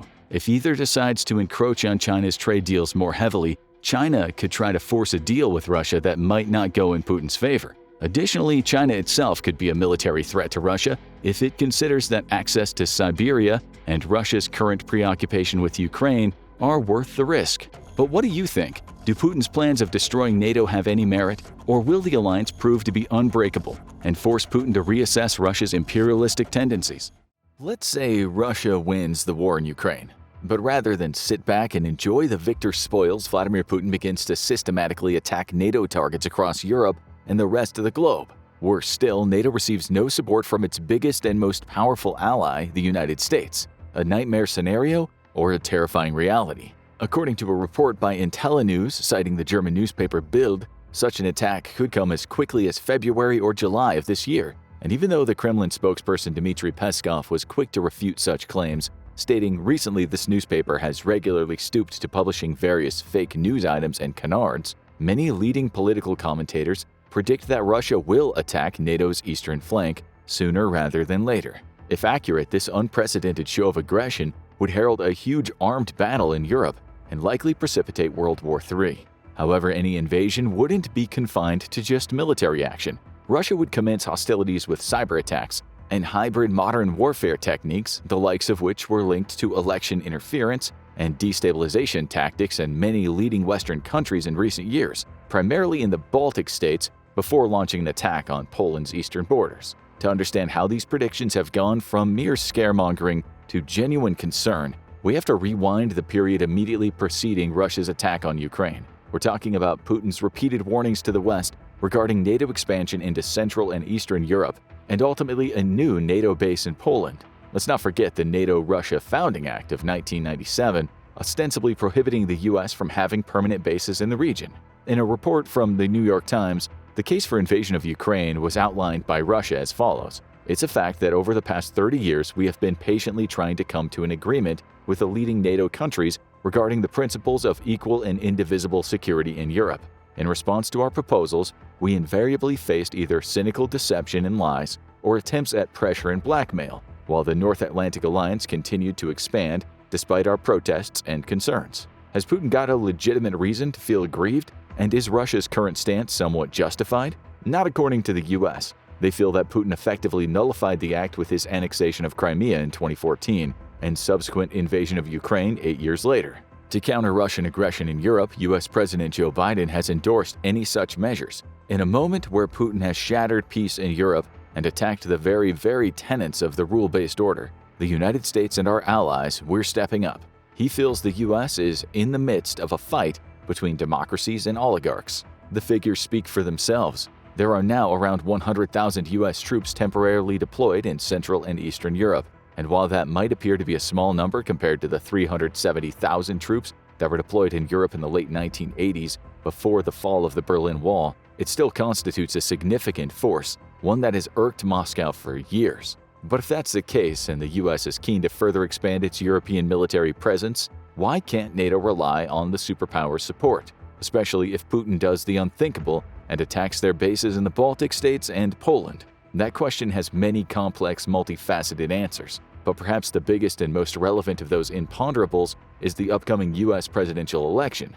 Despite a slew of increasingly complex legal problems in the US, it now looks likely that the controversial former President Donald Trump will secure the Republican nomination and take on Biden in the November election.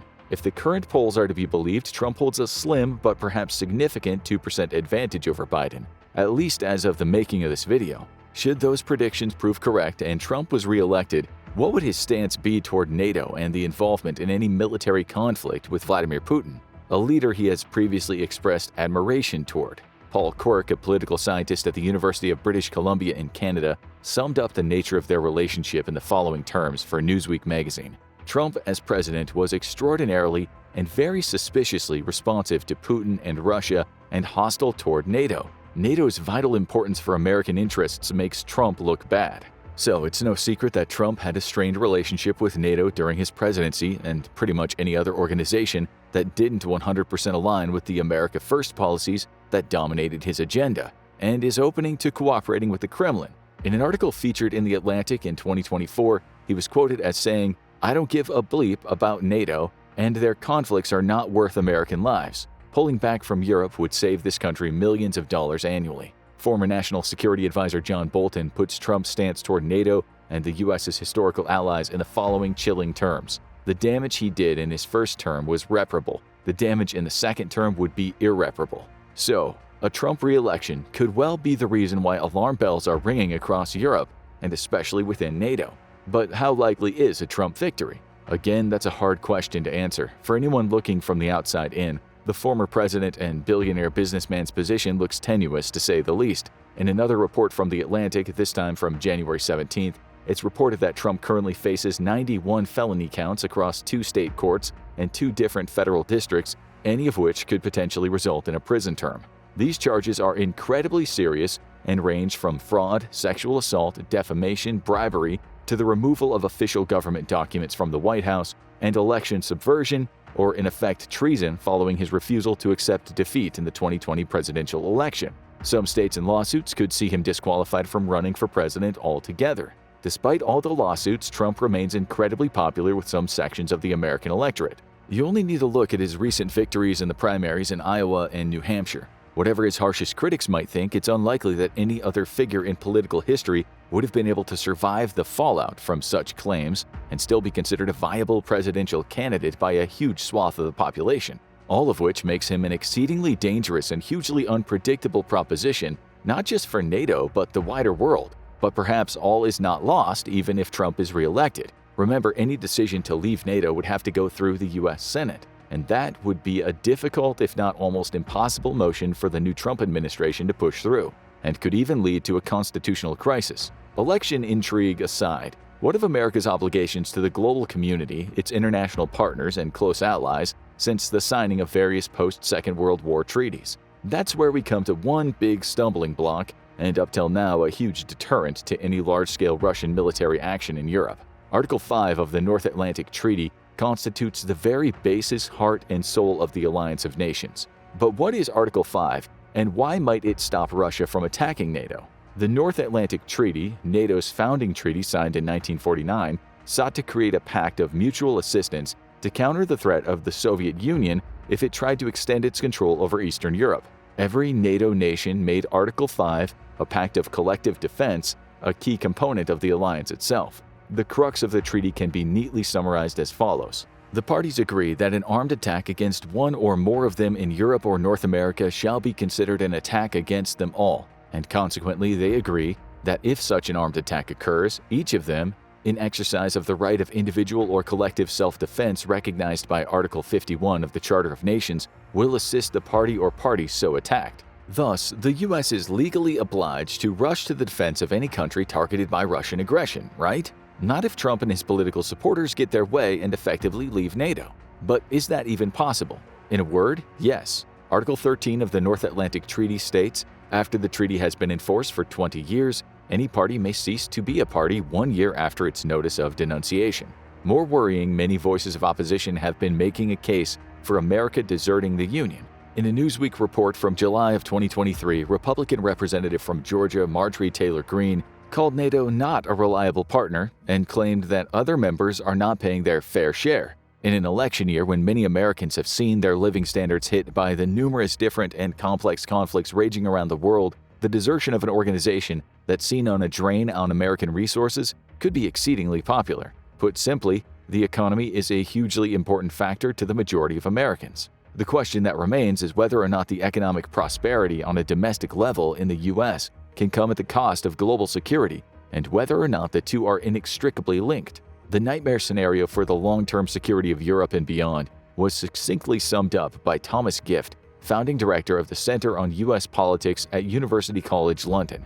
"It's not out of the question," he said, "that a future administration, namely a Trump one, would take an anti-globalist agenda to the point of pulling the plug on the alliance." Biden, for his part, is trying to paint a rosier picture. After securing one of the biggest election victories in U.S. history when he defeated Trump back in 2020, he told a recent summit in Lithuania that the U.S. has an ironclad commitment to NATO. "Today, our alliance remains a bulwark of global security and stability as it's been for more than 7 decades. NATO is stronger, more energized, and yes, more united than ever in its history." However, many would argue that this simply is not true, and if Biden isn't re-elected, a radical shift in policy could bring down the curtain on 70 years of cooperation and leave the door open for Putin to attack NATO bases in Eastern and Central Europe. If that potentially devastating possibility became a reality, what sort of resistance would he face on the ground? For starters, one of the biggest, most modern and well-equipped armies in the world, Poland. In recent history, the Poles found themselves helplessly sandwiched between not just two of the most powerful warring nations on the continent, Nazi Germany under Adolf Hitler and Soviet Russia under Joseph Stalin, but the prevailing ideologies of capitalism and communism. Naturally, in the relatively peaceful post-Cold War years, Poland has systematically transformed itself into a military power in its own right. The country has taken steps to never again find itself helpless and open to invasion and occupation, and no one could blame them. But would Poland be able to withstand a full-blown Russian attack, the likes of which Ukraine has only been able to repel with significant help from the US and its other allies, especially when the US might well refuse to become involved in any conflict, whether directly or indirectly? Let's look at some facts and figures. According to a Euronews report from 2023, Poland has big plans in regard to strengthening and expanding its military. Over the next 10 years, Warsaw wants to recruit about 150,000 troops, bringing its army from the current 128,000 active personnel and 36,000 territorial defense troops to 300,000 soldiers. By way of comparison, the UK, a nation with a long and proud military tradition, had 142,560 personnel serving in the British Armed Forces in 2023. It's an indicator of not just how far Poland has come, but how seriously the country is taking its military defenses in an increasingly uncertain world. But what about hardware? Poland has purchased over 1,000 new tanks and 600 artillery pieces, mainly from South Korea and the US, all of which gives the country more firepower than the UK, France, Germany, and Italy combined. Those numbers would be unthinkable during the height of the Cold War, but they're a cold hard fact today, showing just how determinedly Poland would repel any Russian show of aggression. But it doesn't end there. They also boast 33 new M1 Abrams tanks as part of a €4.5 billion or $4.9 billion order of 250. Poland is also waiting the delivery of around 1,000 K2 Black Panther main battle tanks from South Korea, 10 of which are already in their growing arsenal. Toss 180 K2s to the mix, expected by 2025, and up to 820 additional tanks, and you get an even better idea of just what Poland currently brings to the table and what it'll be capable of in the short to medium term. When it comes to the country's emerging artillery capabilities, Poland spent €9.2 billion to purchase 468 HIMARS rocket launchers. They're a potentially battle-altering piece of equipment, the type used by Ukrainian forces against the Russians over the past 2 years. The Polish army must be so powerful that it does not have to fight due to its strength alone, said Prime Minister Mateusz Morawiecki in November of 2023. The ultimate aim of the current Polish government is to build the most powerful land forces in Europe. If Putin were to shift focus to NATO targets within Poland's borders, or even launch a full-blown invasion of the country itself, it would be safe to say that he would face even stiffer resistance than he has in Ukraine. Poland has not only sufficient troop numbers, but also the requisite military hardware to defend its territories against any proposed invasion. But would this even be enough to deter Putin from risking another giant roll of the geopolitical dice? To answer that question, we need to take a closer look at the current conflict in Ukraine. First and foremost, Russia has suffered major losses in the war that's already lasted far longer than Putin predicted at the onset of the invasion. A report from Reuters in December 2023 estimated that Russia has suffered losses to the tune of 315,000 dead or wounded troops. To provide an appropriate and awful historical context, in the brutal and bloody 9-year war in Afghanistan, Russia lost 14,500 troops.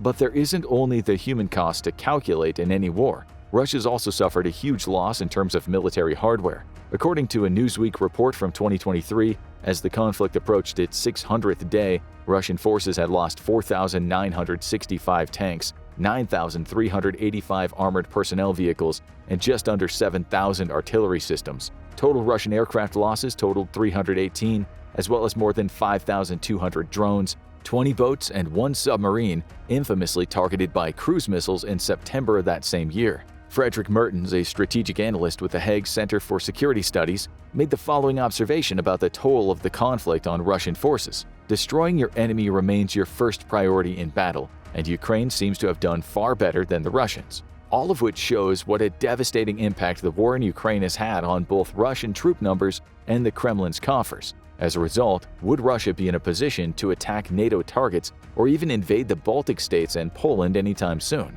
Worryingly, Putin probably thinks so. Why? According to a report from Defense Post, Putin plans to seriously overhaul his military forces by 2026. But what does this expansion consist of exactly? And would it help to lead Russia to ultimate victory? If the rumblings coming out of the Kremlin are to be believed, this will mean a dramatic increase in troops, bringing numbers up to 1.5 million active personnel, as well as infrastructure, armament buildup, and structural reorganization.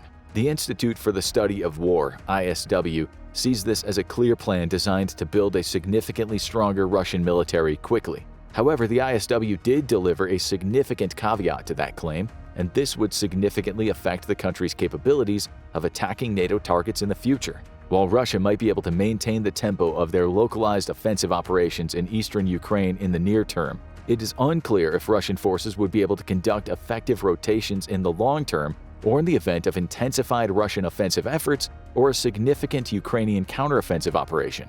But why would Russia want to build its military strength quickly? The obvious answer is to boost their flagging attempts to conclude the conflict in Ukraine.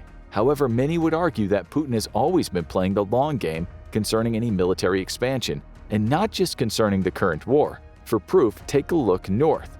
The Arctic region is considered a crucial geopolitical stronghold and the key to future world domination for any aspiring superpower. Since 2005, Putin has reopened and refurbished many military bases in the North Atlantic, to the point that Russia now has many more active facilities than NATO and the US combined. These sites are host to icebreakers, with which Russia hopes to open a lucrative trade route linking the North Atlantic to its strategic partners in Asia. Nuclear submarines, significant troop deployment, and missile tests, not to mention the untapped resources. All of this presents a whole new and worrying picture. But will that include Russian attacks on NATO? For many, talk of a Russian attack on NATO or invasion of any countries affiliated with the organization is premature, to say the least, but not completely out of the question. More conservative predictions suggest a Russian conflict with NATO forces won't take place for another 5 to 8 years at the earliest. Still, whatever the timelines involved, Europe and the rest of the world better prepare themselves for a war to end all wars. All of which brings us full circle. Undoubtedly, the global political situation is tense, fraught, and potentially as dangerous as it has been at any time since the end of the Cold War. In addition to the conflict in Ukraine and ongoing hostilities between Israel and Hamas, many other countries and political or militant groups are perpetrating aggressive acts against each other on a daily basis, from the Houthis to the Wagner Group all the way back to Hezbollah. Whether for territorial, geopolitical, or ideological reasons, you could argue with some justification that the world is teetering on the brink. One decisive push in a certain direction, and any number of wars could break out in any part of the globe at any given time. But what of the United States, the self-professed world police force, a country that's never backed away from intervening on a global level or balked from sending troops to every corner of the globe? If Trump finds himself back in the White House at the end of the year, will that significantly increase the risk of war breaking out between Russia and NATO? And perhaps more pertinently, how would NATO fare without arguably its most powerful and influential member, should the US choose to leave the organization? How much of Vladimir Putin's aggressive rhetoric should the global community take at face value? For many years, the Russian leader warned the West, and most directly NATO, against any military expansion plans in Central and Eastern Europe. It is the red line which we have spoken about on numerous occasions. They have crossed it. The result? Invasion of Ukraine and all that's come with it. At some point in 2024, the Russian premier is likely to have moved all of his chess pieces into place, meaning he'll be ready to strike. At that point, NATO has good reason to be worried, And with the war-weary Western powers struggling to justify continued military action and financial backing to the beleaguered Ukrainian nation, will anybody be able to stop Russia? But what do you think? Is a concerted Russian attack on NATO part of Vladimir Putin's long-term military strategy? Will NATO be able to rely on U.S. support in the face of any aggression from the Kremlin? Perhaps the answers to all these questions and more lie with the upcoming presidential elections. When the American people finally speak, it may have seismic repercussions for peace and stability across the globe. Good news, info fans, the world is on the brink of multiple major regional conflicts. That means a ton more content for us to provide for your viewing pleasure. And if you got stock in Northrop Grumman or Rheinmetall, get ready to cash in because 2024 is going to be a hot one. These are the top 10 militaries of 2024. Number 10. Italy. Italy's been a surprising up-and-comer the last few years, outpacing absolute European powerhouse and NATO's favorite bad boy, Turkey.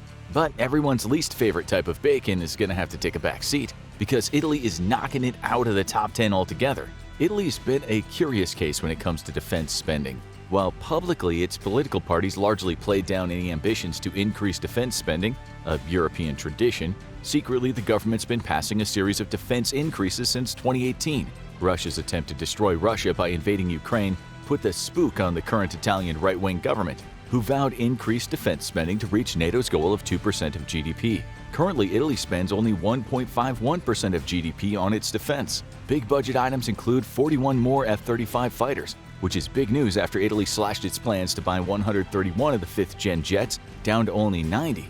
The F-35 largely is the reason why Italy has surged past a real military heavyweight like Turkey to take the number 10 spot. Turkey famously was cut out of the F-35 program altogether by U.S. President Barack Obama after it bought S-400 units from Russia. President Obama warned the Turks that Russians could use the platforms to gather data on the F-35s in the Turkish inventory, but he was ignored. Subsequently, he pulled the plug on the F-35 deal altogether. Now, as NATO fleets of F-35s grow, Turkey is left eating their dust despite attempts at a homegrown 5th-generation fighter that have left many skeptical. Italy's also taking its role in Mediterranean defense seriously. Recently, Navy Chief Admiral Enrico Credendino stated that the Italian Navy was critically short on drones and anti-submarine warfare aircraft. He commented that whenever they required such capabilities, they were forced to ask their American allies in Sicily to cover for them. Further, Credendino is looking to boost recruiting to address a critical shortfall of personnel. Currently, Italy cannot guarantee proper crew rotations for its naval fleet, putting undue stress on personnel and significantly limiting operational uptime. Italy's also looking to purchase the American-made HIMARS after its stunning performance in Ukraine. However, it is unknown when it'll get its hands on the weapon system, given the whole global demand for the system that surged in the wake of Russia's invasion. A pressing need for new tanks and armored vehicles is also pushing the Italian government to invest heavily in both.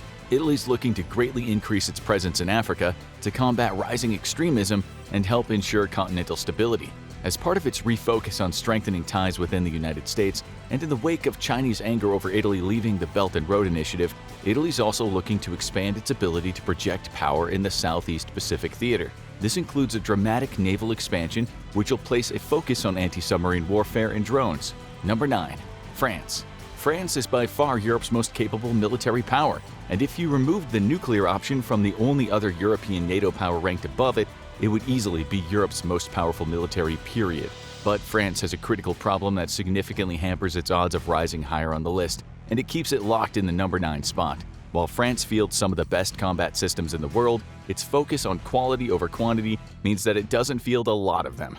And this leaves the military incapable of prolonged military campaigns. At even a quarter the rate of equipment loss that Ukraine has faced, France would have capitulated to Russia within months. Well, if it was forced to fight on its own, that is. The war in Ukraine has been costly for France, who is struggling to replace the Caesar howitzers it donated, given that it only started with 70 to begin with. With only about 200 Leclerc tanks, France can ill afford to donate any, and replacing equipment has historically been France's biggest problem. Even the French have admitted that their defense industry struggles to produce replenishment for even low-intensity conflicts in Africa, and currently the company that makes the Caesar howitzer only produces 4 a month. That production is being scaled up to 8 by mid-2024, but the point still stands. France cannot fight an industrialized conflict, even if its technology far outmatches anything an adversary like Russia can throw at it. Sadly, while the US and others look to significantly expand their military stock, France seems stuck in the old post-World War II days. The European power is continuing to bet that high technology,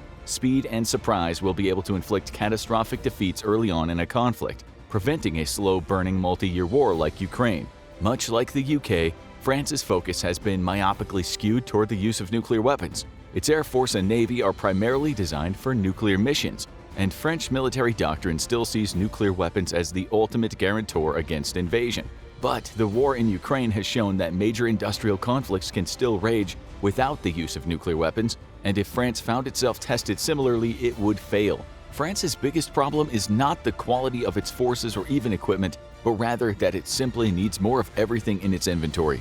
New thinking has penetrated French defense circles, arguing for a focus on adequate technology at large scale, rather than extremely capable technology at extremely low scale. What France needs the most is a happy medium, but for now the nation remains a significant cut above any competitor as long as the war is very short. Number 8. Japan. Japan's place at number 8 on the list is only temporary because the Japan of 2025 will become unrecognizable. Japan is undertaking a 5-year, $315 billion military expansion, the greatest rearmament since World War II.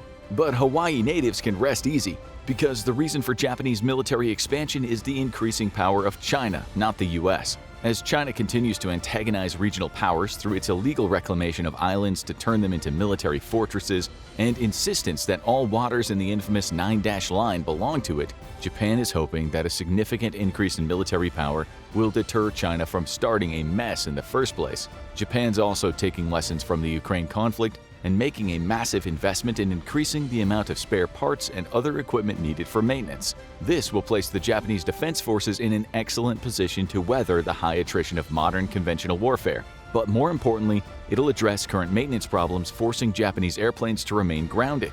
The US and Japan also announced a joint cyber warfare venture, with Japan investing billions into cyber offense and defense, which will feature prominently in any future war.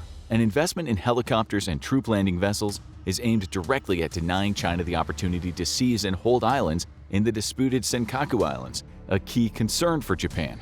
Japan is seeking to hit 2% of GDP in defense spending over the next 5 years, with its defense budget expanding to 1/10 of all public spending.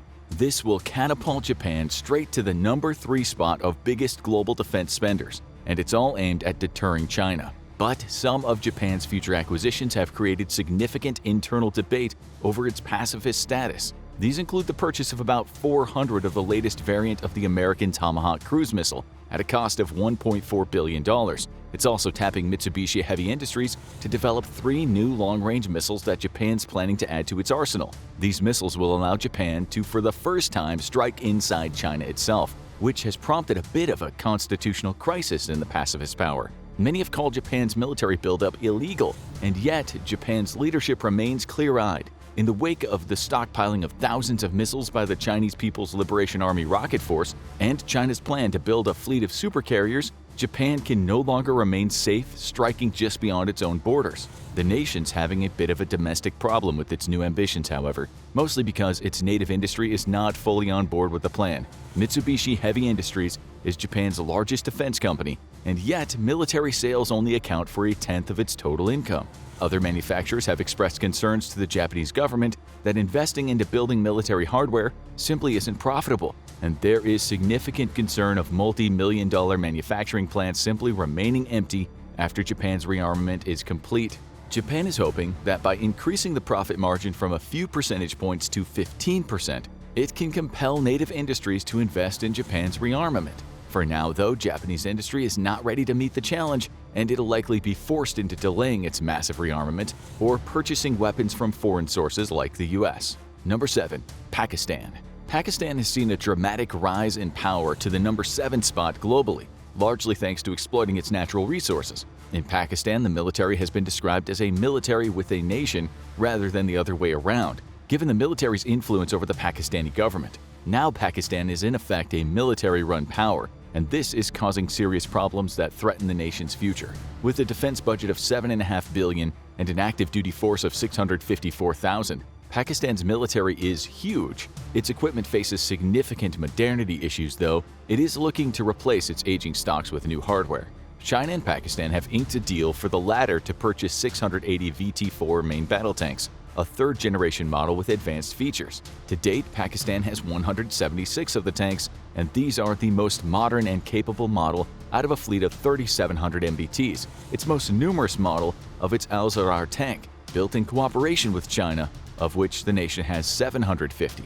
However, this is a second-generation model that will fare extremely poor against modern armor. Its most numerous armored personnel carrier is the American-made M113, a thoroughly obsolete model that doesn't fare well on the modern battlefield. In second place is its fleet of Italian-made Iveco VM90s, which are literally just trucks, with no protection whatsoever. Pakistan's Air Force is not faring much better, currently being made of a mix of Chinese, American, and French aircraft, though the country is looking to reverse the logistics nightmare by heavily investing in the Chinese-made JF-17s and J-10Cs. However, Pakistan is currently experiencing an economic crisis with no clear solution in sight, with catastrophic inflation, the worst in its history, ravaging the value of the Pakistani rupee. With the military intervening in public affairs, gross financial mismanagement, and a tanking economy, Pakistan's spot on this list does not seem secure. Number 6. South Korea. South Korea, or the Fun Korea as it's known in defense circles, is a military powerhouse because its existence literally depends on it. With some very angry boys on its northern border, South Korea doesn't have the luxury of European countries who don't take their own defense seriously. The nation made news when Poland announced it was snubbing Germany and it'll start purchasing tanks straight from South Korea. This was a monumental accomplishment for South Korea, who had been trying to crack the European defense market for years, and it made South Korea a global defense player for the first time in history. Other nations have followed suit, purchasing a variety of arms from South Korea, including advanced artillery systems. This surge in demand didn't happen just because South Korean arms are good.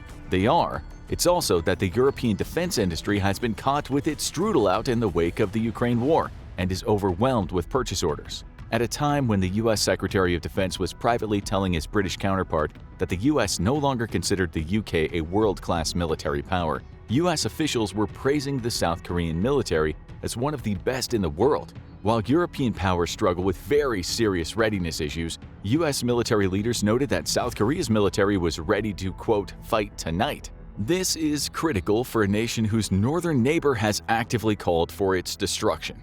U.S. officials praise the South Korean military so highly because, for all intents and purposes, it's a mirror of the U.S. military. South Korean and U.S. troops train jointly, and to the exact same standards. Both militaries are designed to freely incorporate into one another, allowing them to run joint operations. However, there are troubling signs in the South Korean military. Many within South Korea itself have criticized the government's focus on modernizing and building up its air and naval forces, which is understandable in the wake of an increasingly hostile China. However, this has left the army to be South Korea's red-headed stepchild, and army personnel are increasingly raising the alarm about the shrinking size of its ground combat force. While South Korea hopes that its overwhelming advantage in the air would overcome North Korea's numbers, North Korea still has a whole lot of numbers. With the South Korean defense industry going global, though, the nation is not set to be budged from its spot anytime soon. And if it wasn't for nuclear weapons, we think South Korea would trounce the pants off most other powers above it on the list.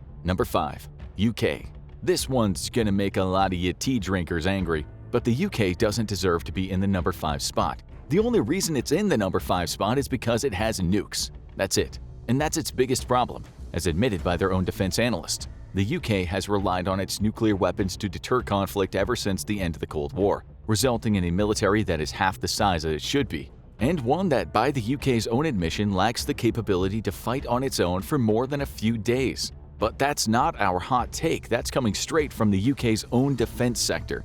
After a brief period of outrage, when the US told Defense Secretary Ben Wallace that it no longer considered the UK a top-tier fighting force, British analysts took to the airwaves to admit, sadly, the US's assessment was correct. According to British sources, the nation lacks the capability to weather the type of drone and missile attack Ukraine is facing, and if called upon to fight, the nation would take as much as 10 years to field a 30,000-strong infantry force complete with supporting tanks and helicopters. The UK is in the worst period of military readiness in centuries, and were it to find itself in a more dangerous time, it would have likely ceased to be independent long ago. Well, save for its nukes, but that's its biggest problem. The threat of using nuclear weapons is a strong one, but the UK has used its nuclear shield to absolutely atrophy its once world-renowned fighting forces. The UK's problems are numerous, from a lack of defense investment to continued personnel cuts. The British military does have some top-tier weaponry. Storm Shadow missiles have proven their deadly effectiveness in Ukraine and given Russia its single greatest headache since the introduction of HIMARS.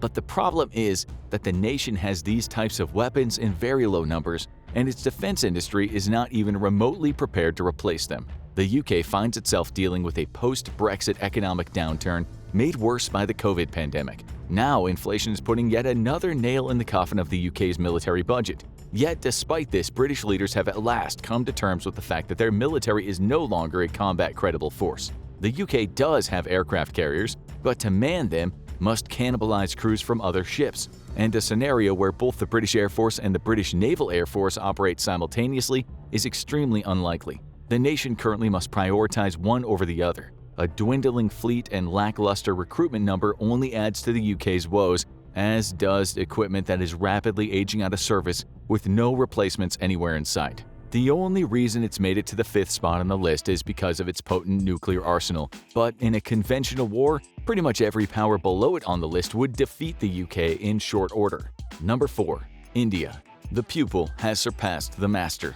Once a colony of the United Kingdom, today if India wanted to, it could probably make the UK its colony. India has a massive population, giving it an incredible pool of available manpower in case of an emergency. The nation also has a modern, robust military with a respectable air and naval force capable of power projection far from its own borders. As a member of the Carrier Club, India is very well suited to protecting its interests even far from its own shores. But India has its problems too. The nation finds itself at a crossroads, facing a full-blown military crisis in the near future. Historically, India has been closer to Russia than the US and its Western partners, and Russia has been India's biggest provider of arms. However, as China rapidly modernizes and the serious deficiencies in the Russian weapons have been exposed by the war in Ukraine, India is facing the troubling proposition of fighting its next war with an obsolete military. India's biggest geopolitical headaches are China and Pakistan, and while India is more than capable of dealing with the Pakistani threat, the two nations have joined up in a decidedly anti-Indian axis. China represents an uphill battle for India, and the nation is modernizing faster than India is. The situation is severe enough for India to break its close relationship with Russia and seek closer ties with the US, and most importantly with the US defense industry. Much of India's arsenal is of Russian origin, and the world has gotten a good look at how well Russian equipment fares against even small arsenals of Western weapons. This has shaken confidence globally in Russian arms, and the nation's arms sales have dropped precipitously in the wake of its invasion of Ukraine. But Russia's low quality was already evident years ago, when India broke off its cooperation with Russia in development of the Su-57. After millions invested in the effort, Indian engineers finally realized that Russia's Su-57 would never be able to match the F-35 or F-22 in neither stealth nor capabilities, and the nation decided to pull the plug. This effectively crippled Russia's Su-57 program, as the nation was unable to meet the budgetary demands all on its own. And it's the biggest reason for the lack of an operational aircraft today. India knows it desperately needs to modernize its aging air fleet, and now there's serious concerns about even tried-and-true Russian systems due to the nation's war in Ukraine and major supply delays. The US smelled an opportunity, and in February of 2023 they sent F-16s, F-18 Super Hornets, F-35s, and B-1B Lancers to take part in an air show in India. Meanwhile, Russia's largest defense company, Rosoboronexport, had a shared stall where it displayed miniature models of aircraft, trucks, radars, and tanks. Yep, toys. The impact was huge on Indian defense circles, and while F-35s are not on the table yet, there has been growing interest in purchasing US weapon systems to modernize the Indian military. There is significant resistance to purchasing American weapons though, or even more Russian ones, as the nation looks to build up its own native defense sector. This is a preferred capability, as it would free its military from relying on foreign logistics and suppliers, while strengthening its own economy and its tech sector. But while India has many talented engineers and scientists, they lack the experience necessary for a modern, thriving defense sector. This can be corrected in time and with experience, but India might not have that time thanks to the growing pressure from China.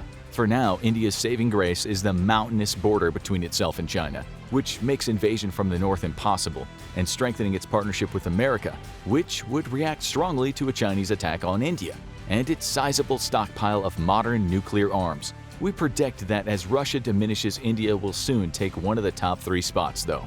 Number 3. Russia. Russia was once the world's second strongest military power, except it probably wasn't, and we were all just drinking the Vladimir-flavored Kool-Aid. Just months before its catastrophic invasion of Ukraine, major publications routinely ran articles touting the capabilities of the modern Russian military, a true combined arms force that inspired more than its fair share of U.S. defense spending. We are no different. We reported the exact same thing Western analysts were saying for years about the Russian military, but, as it's famously been said, war doesn't tolerate bullshit. If you claim that your tanks are the best in the world, well, the enemy gets a rebuttal in that conversation. And Ukraine's rebuttal against Russia's most modern tanks has been brutal. Though it wouldn't be fair to say Russia's best is bad. In truth, some of the best equipment is really quite good. It's just that there is exceedingly little of it. Russia's Su-35 is an extremely capable 4.5-gen fighter. It's so deadly that Russia's own air defenses blasted one out of the sky, despite literally having just been modernized. A few days later, they did it again. The answer to the proverbial question of what air defense doing seems to be blasting its own most modern jets out of the sky. Now, to be fair, it's difficult to accurately judge just how good Russian equipment is, mostly because without fail, its biggest flaw is the human element. Russian troops suck. This is the professional observation of a global defense analyst. They are poorly trained, they have low morale, and practically no discipline. Put some of the best equipment in the hands of some of the worst troops in the world, and the results will be predictable. For instance, we know for a fact that Russia's electronic warfare equipment is really quite good.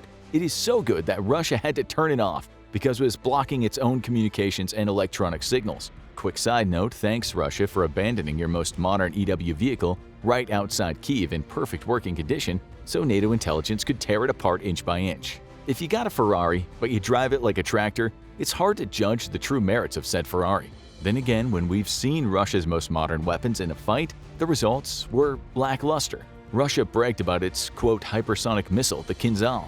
As soon as American Patriot air defense batteries joined the chat, Russia's Kinzhals started going boom, tens of thousands of feet above places they were meant to go boom at. The world has taken note, too. Not only are Russian arms sales significantly down, but American arms sales have actually increased dramatically as demand for U.S. systems seeing action in Ukraine is going through the roof. The bulk of the Russian military is, well, as bad as you can imagine. It was already operating borderline museum-grade equipment when it poked the hornet's nest that is Ukraine, making the modern Russian military a self-fulfilling joke as it operates vehicles and weapons built in the immediate aftermath of World War II. The only reason Russia remains so high on this list is due to 2 reasons. The first is its nukes, of which it has the largest stockpile in the world, or at least that's what it claims. After what we've seen the last 2 years, nobody would be much surprised to find out most of Russia's arsenal had been sold off at the nearest flea market by conscripts. There are serious questions about just how effective the remainder of its stockpiles are. And of the nuclear weapons that Russia does have that legitimately work, its own air defenses would probably end up destroying the aircraft or the missiles trying to deliver them. Russia's also very big, and its equipment stockpiles are some of the deepest in the world. Russia is basically a hoarder state. In preparation for an apocalyptic war with the US and its allies, the old Soviet Union stockpiled everything it possibly could, no matter how obsolete it was. That tactic had merit too. If it wasn't for those vast strategic reserves, Russia's already catastrophic war would have gone much worse. Number 2. China. China has supplanted Russia in a relationship that began back in the Cold War, and it's now without a doubt the second most powerful military in the world. The rise of the Chinese military mirrors the meteoric rise of the nation itself. In the 1990s, the Chinese military was so weak it couldn't even challenge a single carrier America sailed between Taiwan and China during the Third Taiwan Strait crisis. But today, China's military has grown significantly in power to the point of now fielding the world's largest naval force. Though here, we need some caveats, because the US Navy still outnumbers it by almost 50% in number of battle force missiles, and the US Navy displaces 4.5 million tons versus the Chinese Navy's 2 million tons. While China might have more ships, the US has more capable ships. However, China's made it very difficult for the US to fight any war in the Pacific. In a strategy known as anti-access area denial, China's created significant sea-air conundrums for the US Navy in the form of long-range strike aircraft, over-the-horizon radars, and the largest missile force in the world. The People's Liberation Army Rocket Force is one of a kind.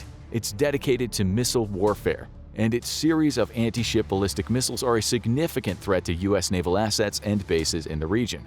The J-20 has proven itself to be a competent 5th-gen fighter, even if it lacks more advanced systems and stealth characteristics of the American F-35 or the soon-to-be-retired F-22. However, with the fleet suspected to be at over 200 and growing, China is the only nation in the world that can actually challenge the U.S. Air Force. Its naval power is growing by leaps and bounds as well. Not only does China have more shipyards than the U.S., its largest shipyard is bigger than all U.S. shipyards put together. While the U.S. still retains the mass and missile advantage, it won't matter if China can simply zerg the U.S. Navy with sheer numbers. With the Type 003 carrier coming online soon, China will be the only other nation to build a carrier capable of challenging a U.S. supercarrier. But that is if China can fix serious problems with its carrier fighter program, which represents the nation's biggest Achilles heel, an immature defense sector. While far more capable than India's defense sector, China's modern defense industry is built almost entirely on stolen Western and Russian technology. As has been observed before, China has proven it extremely adept at stealing and reverse engineering military technology, but far less so at developing said technology on its own. This threatens to place the Chinese defense industry in permanent second place to Western firms, as the nation lacks not just experience but precision in modern manufacturing, as evidenced by its reliance on Western and South Korean tooling machines. China is capable of correcting course, but faces serious roadblocks as the world has moved to block the Chinese economy from gaining access to the most advanced computer chips. At every turn, China faces increasing hurdles to fulfilling its ambitions of taking the #1 spot. And truthfully, it's unknown just how good the Chinese military is. The nation has not fought a war since the 1970s, and only recently established a joint command for its military. With so much of its military doctrine inherited from the Soviet Union, China risks facing the same catastrophe as Russia in an attempt to invade Taiwan or otherwise push the US out of the Pacific for good. Number 1. USA. In the top spot, it's the United States of America, the nation that invented freedom and global Cold War companionship title belt holder for 32 years in a row. It's a country that'll kill a terrorist earning 20 cents a day with a missile that costs $100 million to develop. And when you complain of collateral damage, it'll just spend millions to kill you with flying swords. There's 3 things America does best: freedom, winning NFL World Championship titles, and fighting wars. Unlike Russia, when the US develops a new weapon system and states its capabilities, the world leans in to listen. The nation has both the largest bald eagle population and best defense industry, which we assure you is not a coincidence. Americans may not have healthcare and take Ubers to the emergency room because they'll never financially recover from an ambulance ride, but they have 11 carrier strike groups with enough combined firepower to be a top 10 military all on its own. Long ago, the US decided the best way to win a war was to wage it with the best technology around. Like any large military with literally millions of individual weapon systems, the US has some modernity issues, but these are few and actively becoming overcome. Plans to overhaul the US military, however, met with catastrophic failures in the 2000s, partly due to a shift in priorities to the low-intensity anti-terrorism conflicts, and partly because the US military went on a multi-year bender where it wasted entire nations' worth of GDP on utter boondoggles. The US Army's Future Combat Warrior program was supposed to field soldiers from the battlefields of the 41st millennium. Every piece of soldier equipment was to receive a huge technological upgrade to give each soldier unsurpassed overmatch over any adversary. In the end, after billions of dollars spent, the US Army discovered that implementing technology is, hard. Putting that technology on systems designed to be worn or carried by soldiers in a battlefield is significantly harder. So with a collective shrug to the billions of dollars wasted with no results, the Army gave up on the entire affair. The US Air Force was forced to spend astronomical sums to bring the F-35 online. But the worst offender by far is the US Navy, who should legitimately be investigated as a potential insider threat due to the incredible amounts of money it spent on garbage. In a secret attempt to destroy America by bankrupting it, the Navy invested into multiple utter boondoggle programs, like the Zumwalt and Littoral combat ship. The former would prove to have a main gun that couldn't be used, mostly because its ammunition cost $1 million a shot. The latter would produce a ship so incapable of even peacetime service that its operators have taken to calling it the Little Crappy Ship. To make matters worse, Congress refuses to cancel production contracts on a ship widely hailed as being completely non-survivable in a combat scenario. America's problem was too many investments in too many immature technologies which led to a collective gasp of surprise as the excitement wore off and the US realized that China had significantly closed the gap between itself and the US. However, what systems the US does field are world-class, and it fields a whole lot of them. Russia continues to find it difficult to counter the effects of 24 Ukrainian HIMARS. The US has 450 left in its inventory. The F-35 has proven to be everything promised, well, everything except cheap. And the US is adding over 100 airframes to its inventory every year, prompting some Chinese analysts to comment that the time for China to challenge the US is shrinking. The US also has major updates for every major combat platform already in development. Even with only a fraction of the US air fleet consisting of F-35s, both the US Air Force and Navy are developing a 6th-generation replacement, and the Air Force has already flown its version. Ford-class carriers will continue to come online over the next decade, with the first of its class deployed on its first combat deployment to support regional stability in the wake of the conflict between Israel and Hamas. America's fleet of cruisers and destroyers will soon be phased out by their replacements, and the B-21 Raider will start rolling off factory floors within months of this script. To back all of this up, the US military takes training very seriously, routinely hosting realistic training exercises both at home and abroad with coalition partners. The US military is an extremely credible force. The threat posed by a single carrier strike group has historically been enough to quell most simmering conflicts. What truly makes the US military an insurmountable opponent, though, is its global network of partners and allies. History's most broad military coalition that literally circles the globe. When you mess with the US, you aren't just getting the best the US has to offer, you're inevitably getting the best from any number of US partners. As long as the US Navy doesn't continue trying to bankrupt America by destroying its bank account, the US seems set to continue dominating the world with its stolen UFO technology as the world's #1 military. Just looking at the recent headlines is enough to make an American have a panic attack. The dollar is done, says one story. A post-dollar world is coming, says another. And perhaps the most fear-inducing headline was "End of dollar dominance will also spell demise of US hegemony." But before you go cashing in your dollars for old brass buttons and pieces of used string, you should probably hear what we've got to say about that. We'll get to the analysis part soon, but first let's have a look at why some countries have indeed been giving the dollar the cold shoulder as of late. The term we use for this economic phenomenon is de-dollarization. The same thing happened to the British pound at the start of the last century. As many of you know, the UK's superpower status took a hit after the First World War, when its economy shrunk, fighting what it perceived as the globally ambitious upstart nation of Germany. As this happened, the British pound sterling as a reserve currency was gradually replaced with the US dollar. The USA came out of World War I in relatively good shape, and after the World War that followed, the US was even stronger, both politically and economically.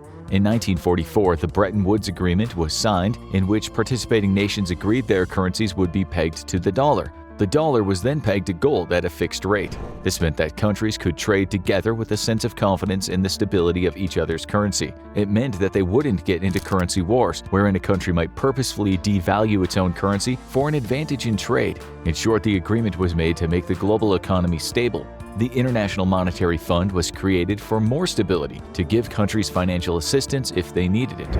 After the chaos of the World War, such stability was a good thing. But of course, the fact the reserve currency was the dollar was also a very good thing for the USA. The dollar became the king of the economic jungle as the USA roared through the 20th century, often doing whatever the hell it wanted with significant economic and geopolitical advantages compared to other nations. The dollar was in demand. Everyone needed the dollar, and the US controlled it. Because of that, the US was able to exert influence on other countries. Having the reserve currency also gave the US trade advantages. There's also something called seigniorage, which in short means the US made money from the production of money, since the cost of making it was less than what it was worth. It costs less than $10 to make $10, and everyone wants or needs the bucks. Cha-ching. This is a very basic explanation, but all you really need to know is when the dollar became the world's reserve currency, that suited the US just fine. The US doesn't want this to change, but other nations have recently been saying that they have been exchanging their dollars for gold at an astonishing rate and also refusing to do certain trades in the dollar. The question is, why? Let's also give you some examples. In 2023, Saudi Arabia's finance minister Mohammed Al-Jadaan shocked the world when he said his country was open to doing oil deals in other currencies besides the dollar. This oil-rich nation had been trading its oil in dollars for 48 years. This really was a big story, and there are a few things to consider. China is one of them. Due to China buying about 1/4 of all Saudi Arabia's oil exports, China is Saudi's largest trading partner. The countries have been close for a long time. But it seems they're becoming even closer these days, just as Saudi Arabia's relationship with the US has been somewhat strained at times. Importantly, Saudi Arabia is also a big part of China's Belt and Road Initiative, a multi-billion-dollar, maybe $1 trillion global development project that gives China tremendous influence around the world. This will help Saudi Arabia, heavily reliant on its oil exports, to diversify its economy. That will be needed when the world is less reliant on oil. These countries need each other. The two countries just made a deal in which state-owned Saudi Aramco will acquire a 10% share in the Chinese oil refiner Rongsheng Petrochemical for $3.6 billion.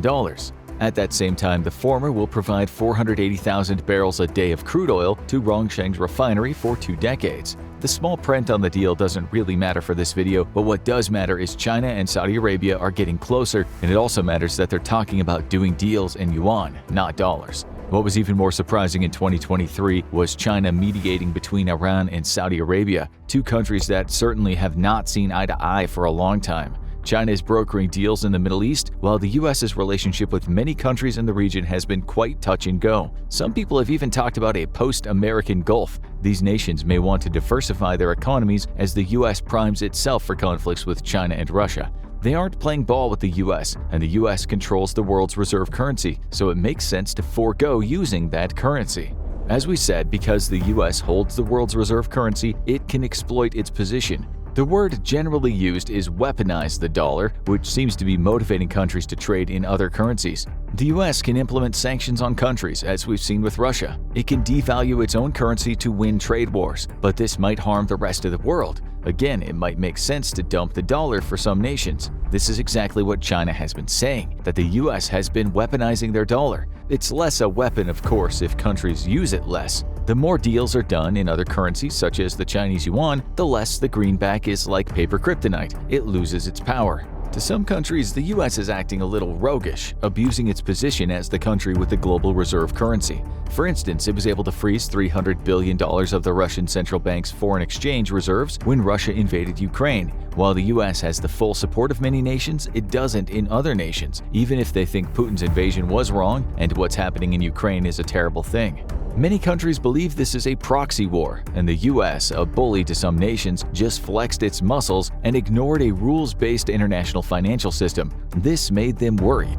They might now be thinking, so every time the US feels like it can just freeze reserves? Some critics have talked about how this has undermined the US's international credibility. What if they refuse to do as the US asks? What'll happen to them? Countries are suffering because of what's going on in Ukraine, but some of them, especially in the global south and the Middle East, are skeptical about the war and don't think they should be suffering for it. India's foreign minister was quite vocal about this when he recently said Europe thinks Europe's problems are the world's problems, but that world's problems are not Europe's problems. Some of these more neutral countries are not so critical of Russia, or even if they are, they take a broader view of matters and, in view of American foreign policy over the years, might not see things as black and white on the good and evil front.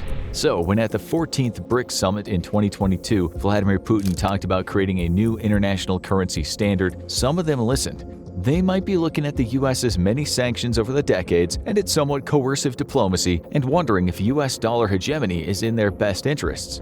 The European Council on Foreign Relations said the world is divided on Ukraine. Importantly, it also wrote, people in these non-Western countries and in Russia also consider the emergence of a multipolar world order to be more probable than a bipolar arrangement. They're talking about a post-Western international order, which may mean an end to dollar hegemony. What we might now be seeing with countries foregoing the dollar is the start of this. Argentina was another country that lately announced it would start paying for Chinese imports in yuan, not dollars. The country's economy minister explained, following the worst drought in history, Argentina must keep its foreign reserves robust. In April 2023, Argentina said it was planning on paying for around $1 billion worth of imports in yuan and $790 million of monthly imports after that, also in yuan. This no doubt delighted China, not so much the USA. While this might not have anything to do with the war, it shows how the country is strengthening its bond with China, and at the same time saying it wants less reliance on the dollar. Then you have Brazil, which the US has criticized for remaining neutral where the Ukraine war is concerned. Brazil's president Luiz Inácio Lula da Silva is not on any especially bad terms with the US, but his position on Ukraine has not exactly been in line with the US and the EU thinking. In 2023, he explained what some politicians and people in the global south have been thinking when he said NATO should not have been installing military bases that close to Russia, given the promises of the past. He criticized Western politicians for encouraging war and not doing enough to negotiate with Russia in the run-up to Ukraine's invasion. He also blamed Ukrainian President Volodymyr Zelensky, saying he was as responsible as Putin for the war. The Ukraine foreign minister shot back, "We have to clearly note Ukraine does not trade its territories."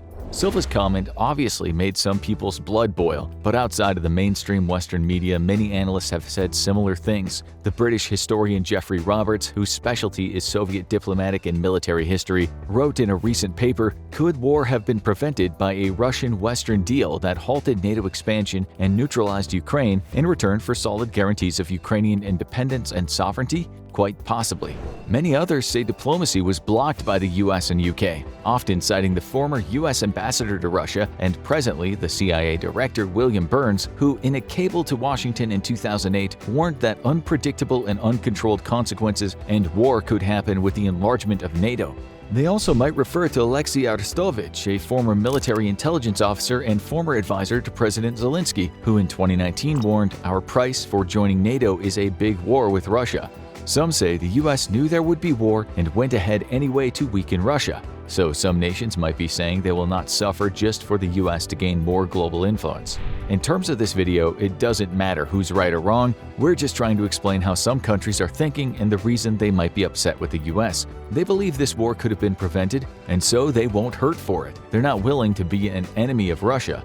It's why Brazil, part of BRICS along with Russia, India, China, and South Africa, is just one of many nations that refuses to side with the US and NATO and will not agree to sanctions. Unsurprisingly, China has also talked about US hegemony and a new multipolar world. China just inked trade deals in Moscow. In a joint statement, they said Russia needs a prosperous and stable China, and China needs a strong and successful Russia. They added that they intended to increase the diversity and supply of agricultural products and food exports to each other. Russia's economy, despite the sanctions, has remained strong and will very likely stay strong for some years to come.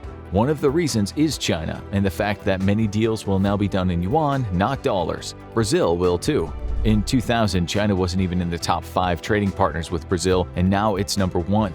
It's the only country in the region to have hit over $100 billion in trading with China, and more deals have been made. We might now be at $150 billion. Many of these emerging economies seem to be thinking in a similar way. We hope you're starting to see a pattern here. At around the same time as Brazil and China made those deals, South Korea and Indonesia also agreed to use their respective currencies for trade. About a year later, India and Russia signed the rupee-ruble trade agreement. The US had pressured India to reduce its Russian imports under sanctions to Ukraine, and the EU prohibited trade in euro-denominated banknotes to Russia, so India was between a rock and a hard place. It chose the route out, straight down the middle. The country has been criticized, but as you know, India said Ukraine is Europe's problem. It said it's just taking care of business, and its moral duty is toward its own citizens. Ukraine said India is acting immorally and adding to Ukraine's suffering. But guess who is India's biggest arms supplier by far? Russia. It supplies 70% of India's arms. There's not a chance in hell India will turn away from trade with Russia.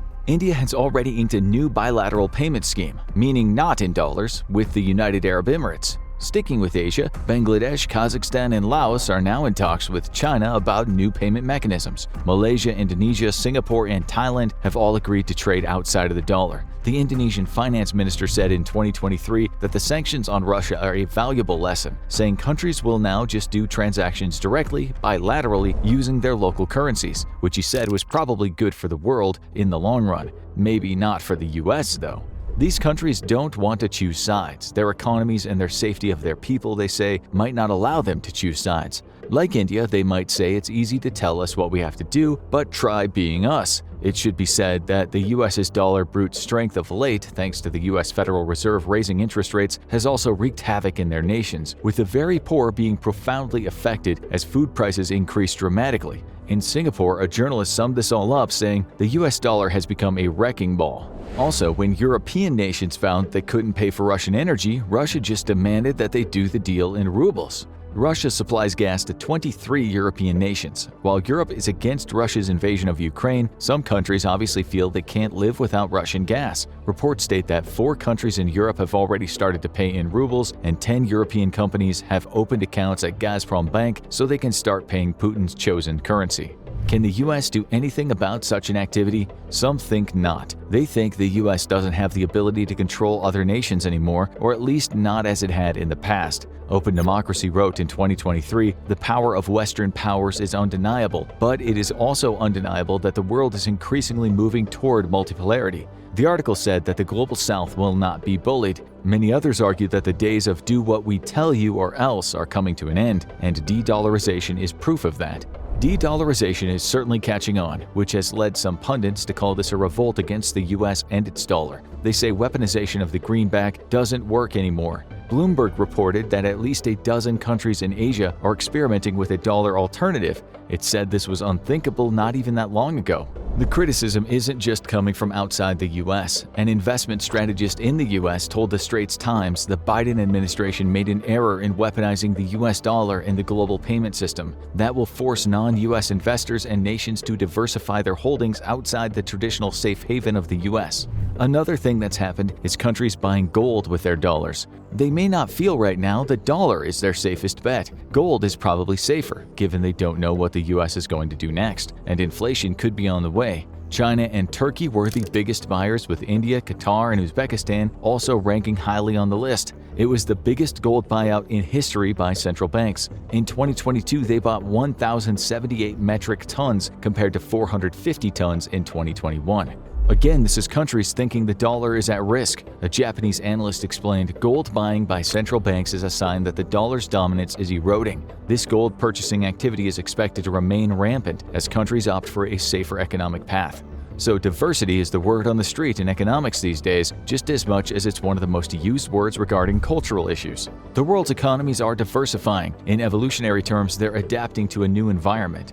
It's survival of the fittest. But what will these new adaptations mean for the US? Some might say that the answer to this is the same as the answer to what happens to the alpha male chimpanzee when he leads with too much violence and is often unfair to the troop. Rebellion is the answer, always violent rebellion. But is this way over the top? Is the story of rebellion and the end of the dollar being exaggerated? Don't have a panic attack yet, is what we say. We call this the good news and the bad news segment of the show. Let's start with the good news for the people that don't want to see the end of the dollar as the world's reserve currency. Okay, so first of all, changing a reserve currency would take a long time. You can't just supplant the reserve currency for the simple fact that about 60% of the global foreign currency reserves are in the dollar. It took many decades for the British pound to be replaced. It would be the same with the US dollar. It's true that in 2000 the dollar was 71% of global foreign currency reserves, but 60% is still a lot more than the yuan in circulation at 2%, the euro just 21%, the yen at 6%, and the British pound at 5%. As one analyst said, changing the reserve currency would be like telling the world that the English language should be replaced as a global language. The dollar is not done.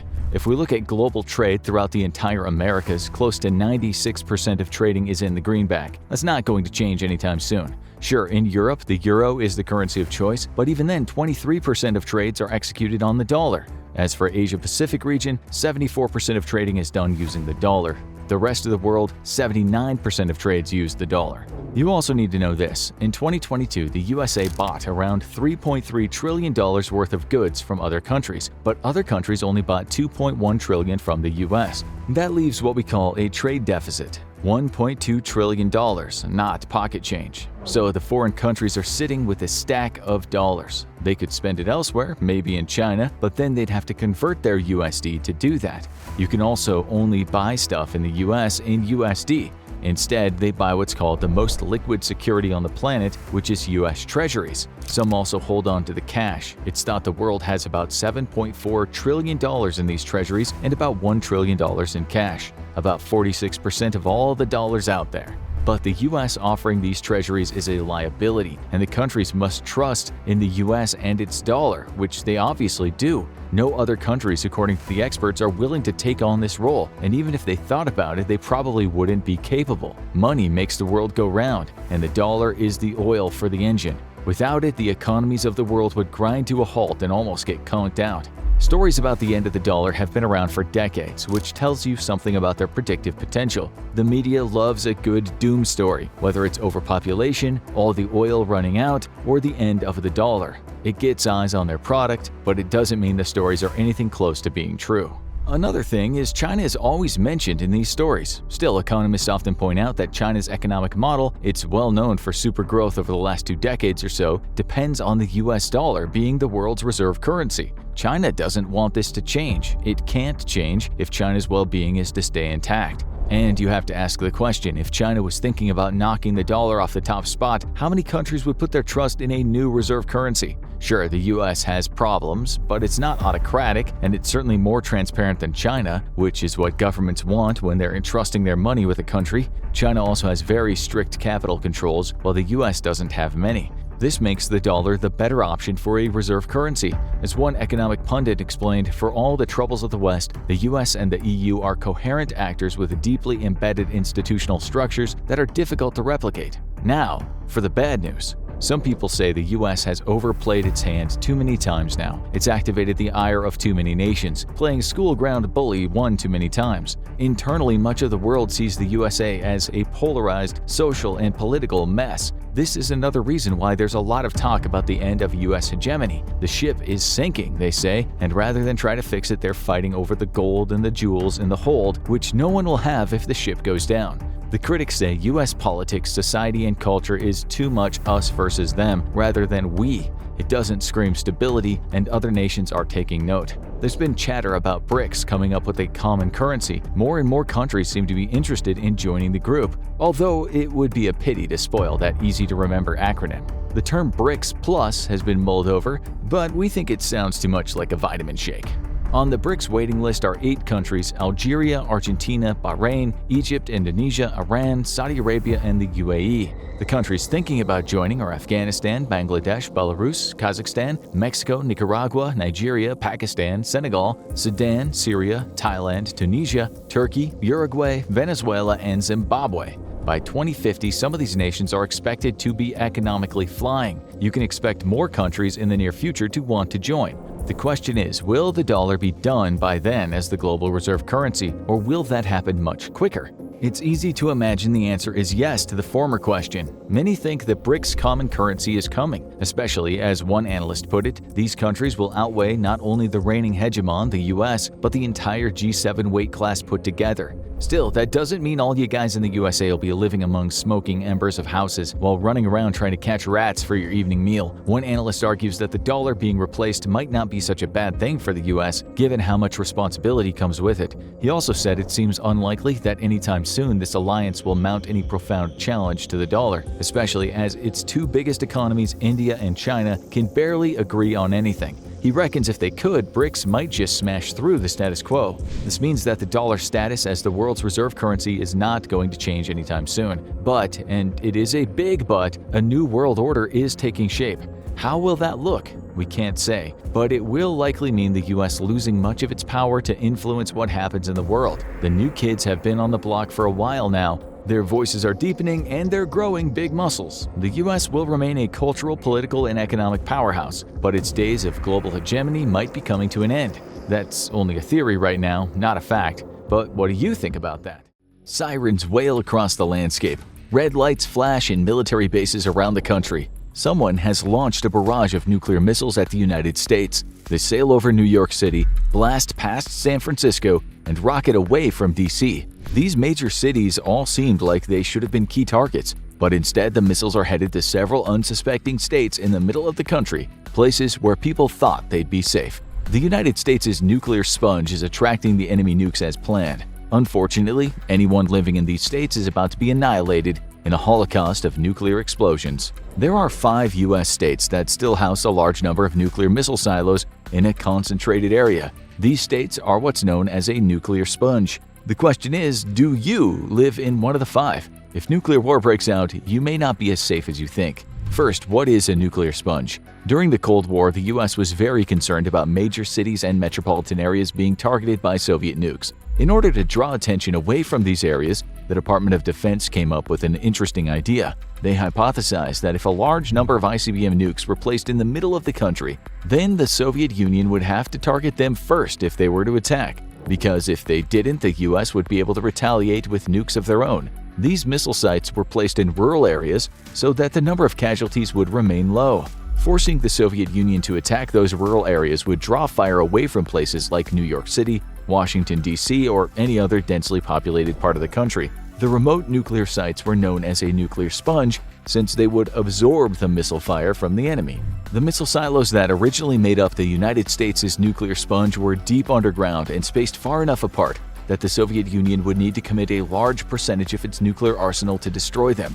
These nuclear launch sites were put in the plain states, so they could be launched northward, travel over the Arctic, and hit the Soviet Union on the other side of the planet. So, just to recap, a nuclear sponge is the section of the US where large numbers of ICBM nuclear missiles are housed, in the hope that if an enemy ever did launch a nuclear attack, they would commit a large number of their missiles to destroy the nuclear sponge. This would hopefully spare major urban areas from total destruction at the expense of the people living within or anywhere near the nuclear sponge. Right off the bat, you probably see some problems with the plan. And even when it was conceived during the Cold War, many people voiced their opposition to having nuclear silos in the middle of the country. Yet the Department of Defense built the nuclear silos anyway, and now with a renewed nuclear threat from Putin and the Russian government, there's been a large amount of money dedicated to updating the United States' nuclear sponge. Unfortunately, as we're about to explain, this is a huge waste of money, incredibly dangerous, and provides no real safety to anyone in the US. First and foremost, the US's main strategy for surviving a nuclear attack should be to never let it happen in the first place. Diplomacy and de-escalation should take precedence over everything else, and to be honest, updating the nuclear sponge should be at the very bottom of the list. In fact, it should be so far down the list it isn't even considered an option, because in the current era, a nuclear sponge isn't effective, as we'll explain in a bit. But first, let's examine why the US is even considering upgrading its nuclear sponge, the history behind the original idea, and what states are part of the plan to draw fire away from major cities. All you can do is hope you don't live in one of these states if a nuclear war becomes a reality. The main reason we're talking about the nuclear sponge in the middle of the US is that as Russia continues to suffer defeat after defeat in Ukraine, Putin has stated he's considering putting nuclear options on the table. The weapons he's talking about are likely tactical nukes, which can vary in size from a few kilotons up to 50 kilotons. These low-yield nukes would still cause massive destruction and irradiate the surrounding area. But they're nowhere near as devastating as strategic nukes, which have yields of 1,000 kilotons or more. The problem is, if Putin starts launching nukes in Ukraine regardless of size, NATO will need to respond in some way. And let's be honest, Putin is not the most stable individual, so if he feels threatened by NATO, he could launch the entire Russian nuclear arsenal at Western countries. He's probably thinking at this point, if he can't win, no one can. This has put the US and NATO on high alert. As a result, the United States is dumping huge amounts of money into its military. Hundreds of billions of dollars have been put into the United States' nuclear weapons program in recent years. Some of this money has gone toward upgrading the nuclear sponge in the middle of the country, which makes zero sense, as you're about to find out. At the end of the 1950s, when the Cold War was in full swing and the Red Scare had just destroyed the lives of countless innocent Americans, the development of the original nuclear sponge began. After some consideration, the US government decided that the best location to install their ICBM missile silos that would be far enough away from major cities were in the plains of Colorado, Wyoming, Nebraska, Montana, South Dakota, and North Dakota. It was here that the first Minuteman nuclear missile silos were constructed in the early 1960s. After the Cold War ended, the silos in South Dakota were retired, which left the 5 other states as the current nuclear sponge of the US. Since their conception, the nuclear sites around these states have housed Atlas, Titan, Minuteman, and Peacekeeper rockets. However, the most favorable option was the Minuteman missiles due to their solid fuel and ability to be launched from a safe distance. The reason these states were chosen to house the silos was because their landscape allowed for relatively easy development while also having the space to build launch control facilities that could launch missiles from several silos at any given time. By the 1990s, there were around 1,000 Minuteman silos and approximately 100 launch control facilities spread around Colorado, Wyoming, Nebraska, Montana, and North Dakota. However, there were several other reasons why these states made such a great nuclear sponge. The distance between them and Russia was short enough to hit Moscow, which is approximately 5,100 miles, while traveling over the North Pole. Also, the distance from the coast would give these sites enough time to launch, even if the enemy fired nukes from submarines along the coast. But the biggest motivator for building the missile silos in these 5 states was that they were sparsely populated, and if they were targeted, they would keep enemy missiles from hitting major cities. For all these reasons, if you live in Colorado, Wyoming, Nebraska, Montana, or North Dakota, you're in the nuclear sponge of the United States. During the Cold War, when both the Soviet Union and the United States could only launch nukes at one another using ICBMs, the nuclear sponge sorta made sense. There was still the problem of putting the populations in these states in danger of being killed by enemy nukes, but the nuclear sponge would likely attract much of the Soviets' total nuclear arsenal if they did decide to attack the US. Today, this argument does not hold any weight. The main reason why the nuclear sponge is so useless now is that if Russia were to attack, they have enough nukes to hit every nuclear silo and every major city many times over. It's estimated that Russia has somewhere around 5,977 nuclear warheads at its disposal. The nuclear sponge obviously doesn't require 5,977 missiles to be destroyed. Therefore, if Russia really wanted to attack the US, they could fire several nukes at each of the 5 states where the ICBMs are located and still send several thousand other missiles to hit all major cities in the US. Today, Russia and the US can launch nukes from submarines, which means that having a lot of stationary silos doesn't serve any advantage, and there's no reason to waste hundreds of nukes to destroy them. The missile silos in the nuclear sponge of the US are highly visible and would definitely be easy targets. However, strategically, it doesn't make any sense for Vladimir Putin or anyone else to waste their nukes on them in the current age of warfare. This brings us to another huge problem for the nuclear sponge. The original intention was for these states to draw nuclear fire away from major cities. But what about the people living in Colorado, Wyoming, Nebraska, Montana, and North Dakota? It's messed up that the US government willingly admits they built the nuclear sponge to sacrifice one part of the country to save another. But that's exactly what they did. Instead of sacrificing anyone, we might suggest that world powers work toward getting rid of nukes altogether, rather than deciding who is worth and not worth saving.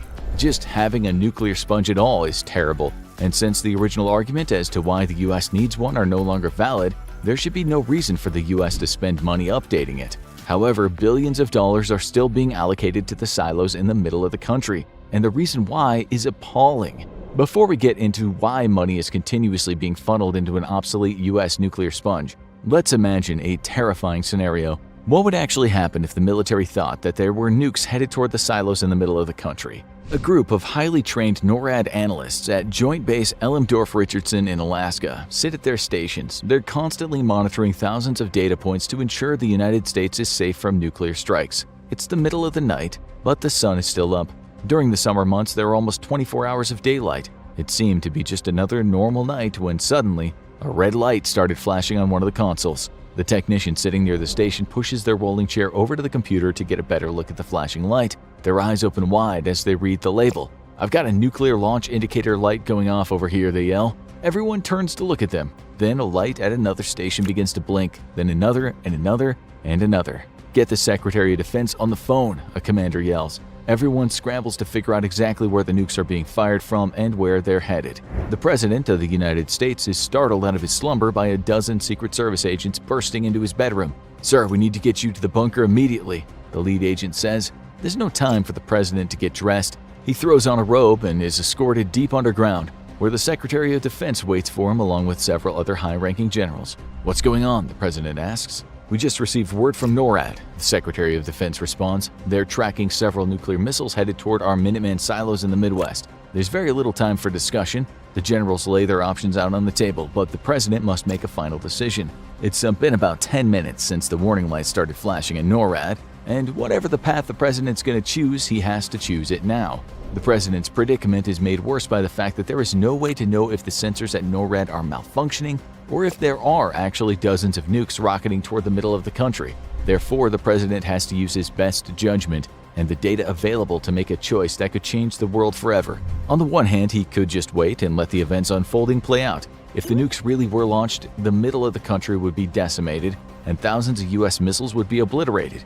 However, the United States would still have thousands of nuclear weapons still active aboard submarines and in storage sites around the country. The fear is that if the sensors are malfunctioning and the reading coming into NORAD is wrong, the president could inadvertently start a nuclear war if he launches the US's arsenal. This would be a fatal mistake that could destroy the world. The president has to think hard before coming to a decision, but he's out of time. "Hold your fire," he whispers to the generals sitting around the table. "We built the nuclear sponge for this very reason. We'll know soon enough if nuclear missiles really were fired at the US. I'm not about to start World War III over a malfunctioning computer." The president and his generals wait for what seems like an eternity. They receive confirmation that the skies are clear. The warning lights were triggered by a series of unfortunate events that mimicked a nuclear attack. Russia was testing several new rockets that it had just developed. A series of solar flares scrambled radiation readings aboard surveillance satellites, and a meteor shower was responsible for the atmospheric disturbances detected. If the president had been too hasty and fired the United States' nukes prematurely, he would have caused all-out war and the irradiation of our entire planet. This is a fictitious scenario that is based on very real events. There have been at least 3 false alarms in the past that could have led to nuclear war. All 3 of the events came about due to malfunctioning equipment. Around 40 years ago, the heads of the Department of Defense received a very ominous phone call in the middle of the night. The analysts working at a nuclear defense office acquired data that indicated 200 ICBMs were launched from the Soviet Union and headed straight for the United States. Everyone scrambled to identify if the readings were accurate. The world was on the brink of war when it was determined that the signals were the result of a computer glitch. Everyone stood down and the planet was saved. An even more terrifying event occurred in the Soviet Union. On September 26, 1983, the Soviet Union's early warning radar system showed the United States had launched 5 ICBM nukes at them. An officer in the Soviet Air Defense Force named Stanislav Petrov suspected this was a false alarm and double-checked the readings. Rather than immediately calling Yuri Andropov, the current dictator of the Soviet Union, and causing nuclear war to break out, Petrov waited for corroborating evidence. When none came, it was clear that the supposed missiles launched from the US were just the result of a satellite malfunction. It's these types of scenarios that should make us nervous when there are unstable dictators or presidents in control of nations that have nuclear weapons. All it would take is one malfunctioning computer or one mistaken reading to plunge the world into a nuclear war. And in a nuclear war, there are no winners. More recently, a bigger problem had been brought up around having a large number of nuclear missile silos in a relatively concentrated area of the US. As the nuclear sponge is upgraded and more sophisticated launch systems are put in place, there have been concerns that vulnerabilities might allow hackers to access part of the nuclear weapons programming. This would obviously lead to a devastating series of events. If hackers ever gained access to the missiles in the nuclear sponge, they could hold them for ransom. The US would likely have to pay huge sums of money to regain control of its nukes, and then would have to figure out how the hackers got into the system to keep it from happening again. In a worst-case scenario, hackers or terrorists that gained access into a nuclear device by infiltrating its software could detonate the nuke right in its silo. This would cause a massive amount of destruction and would irradiate the surrounding area. Even more horrifying would be if the hackers managed to launch the nukes. Perhaps they'd target populated US cities, which were the one thing that the nuclear sponge was meant to protect. Connecting land-based nuclear missiles to computer systems that hackers might infiltrate is the stuff of nightmares.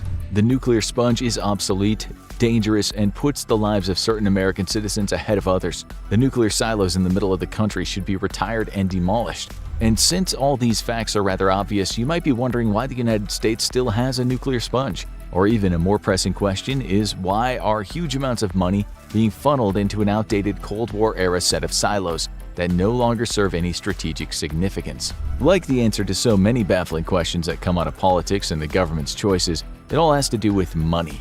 It's been reported that the United States plans to spend around $264 billion on its next-generation ICBM program. This money would be used to upgrade the silos and missiles in the nuclear sponge of the country. This is not being done to enhance the defense capabilities of the US or even make the nuclear sponge more attractive to enemy missiles. Instead, the tremendous amount of money being spent on upgrades is the result of greedy politicians and corporations. Companies like Northrop Grumman get paid vast amounts of money to develop missile tech for the US military. This means that if the funding for programs such as the nuclear sponge ran dry, it would severely hurt the company's profits. Therefore, defense contractors tend to do a lot of shady things to ensure that the government keeps spending money on missile tech. To be fair, Northrop Grumman isn't the only private business contracted by the US government, and it's not the only company benefiting greatly from money being spent on unnecessary military technology. However, in 2018, Northrop Grumman contributed $5.6 million to to specific campaigns to ensure candidates who supported their cause were elected.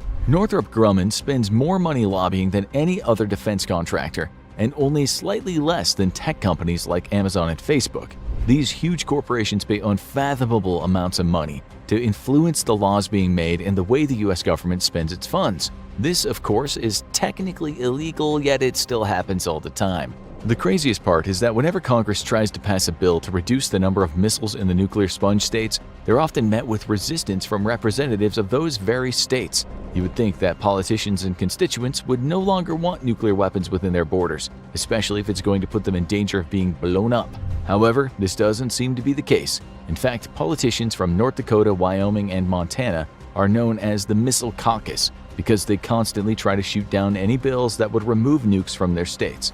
Why do politicians and people living in the nuclear sponge of the United States want to keep the nukes there? The answer, once again, is money. The building, maintenance, and upgrading of nuclear silos and weapons creates an enormous amount of jobs and brings in a ton of money to the states. Many citizens living within the nuclear sponge work for the US government or one of the defense contractors that maintain the missiles and their silos. Therefore, if the government ever decided to remove the silos and get rid of the nuclear sponge in Colorado, Wyoming, Nebraska, Montana, and North Dakota, tens of thousands of people could become unemployed. Obviously, many of those states don't want this, which is why they vote to keep nuclear weapons within their borders. Until the US government is willing to admit the nuclear sponge idea from the Cold War is no longer valid and can break their ties with defense contractors who rely on the nukes as a source of income, it's highly unlikely that the silos in the middle of the country will be retired anytime soon. It can't be stated enough that the nuclear sponge no longer has any strategic significance. Yes, if nuclear war broke out, the US could launch its missiles from these silos, but at that point, who cares? If it ever came to nuclear war, the world would come to an end. The amount of nuclear weapons that are still active between the US and Russia is appalling. It's clear that land-based missile silos serve no purpose and are outdated because you can literally find them on Google Maps. The real threat in terms of nuclear wars are submarines and stealth bombers that can deliver their payload anywhere in the world at a moment's notice. The nuclear sponge hasn't been a valid strategy for a very long time, and no matter how many upgrades go into the silos in the middle of the US, it'll likely never become a good strategy in the future. Even though some jobs are created by building and maintaining nuclear silos, many more jobs could be created if the silos were decommissioned and the land was used for other purposes, such as harnessing renewable energy. Also, if the US government decided to remove the silos, it would not only save tons of money, but it would also reduce the threat of these states being nuked in the future, which should be a win for everyone living there. Perhaps the best argument for getting rid of the nuclear sponge in the United States is that the money being used to fund it could go to other programs. Imagine how much of a difference it would make if the $100 billion spent on upgrading nuclear missiles and their silos went toward improving healthcare and education instead. Even if the US removed its nuclear sponge, it still has plenty of nukes to wage war and destroy the world if it really wants to. Therefore, the US might as well retire the Cold War-era nuclear sponge and invest the money into programs that might actually make a difference. The United States military casts a long shadow with military bases or troops in more than 70 countries. It's spread across the world with over 800 total military bases. So, why does the United States have military bases in so many countries? Is it an invited guest or that holiday house guest who just won't leave? The question is more complicated than it looks. For one thing, all 6 branches of the military have bases abroad. Yes, including the Space Force. The newest branch of the US military has a base at Thule Air Force Base in Greenland, north of the Arctic Circle. This is a useful location because it hosts missile warning systems that have an easier time scanning the globe for threats from its position near the North Pole. While it primarily serves as a satellite base, over 3,000 flights land there each year. Even the Coast Guard gets in on the action. This division of the US military rarely sees combat and primarily patrols sea traffic and ports. Even so, the US needs to keep its interests secure abroad. It has a heavy presence in Bahrain, which is at the center of a conflict in the Middle East, as well as Saudi Arabia, Germany, Japan, the UK, the Netherlands, and Singapore, as well as the always controversial military base at Guantanamo Bay in Cuba. But that's nothing compared to the bigger branches. The United States Army, the first and biggest branch of the armed forces, is also the most widespread.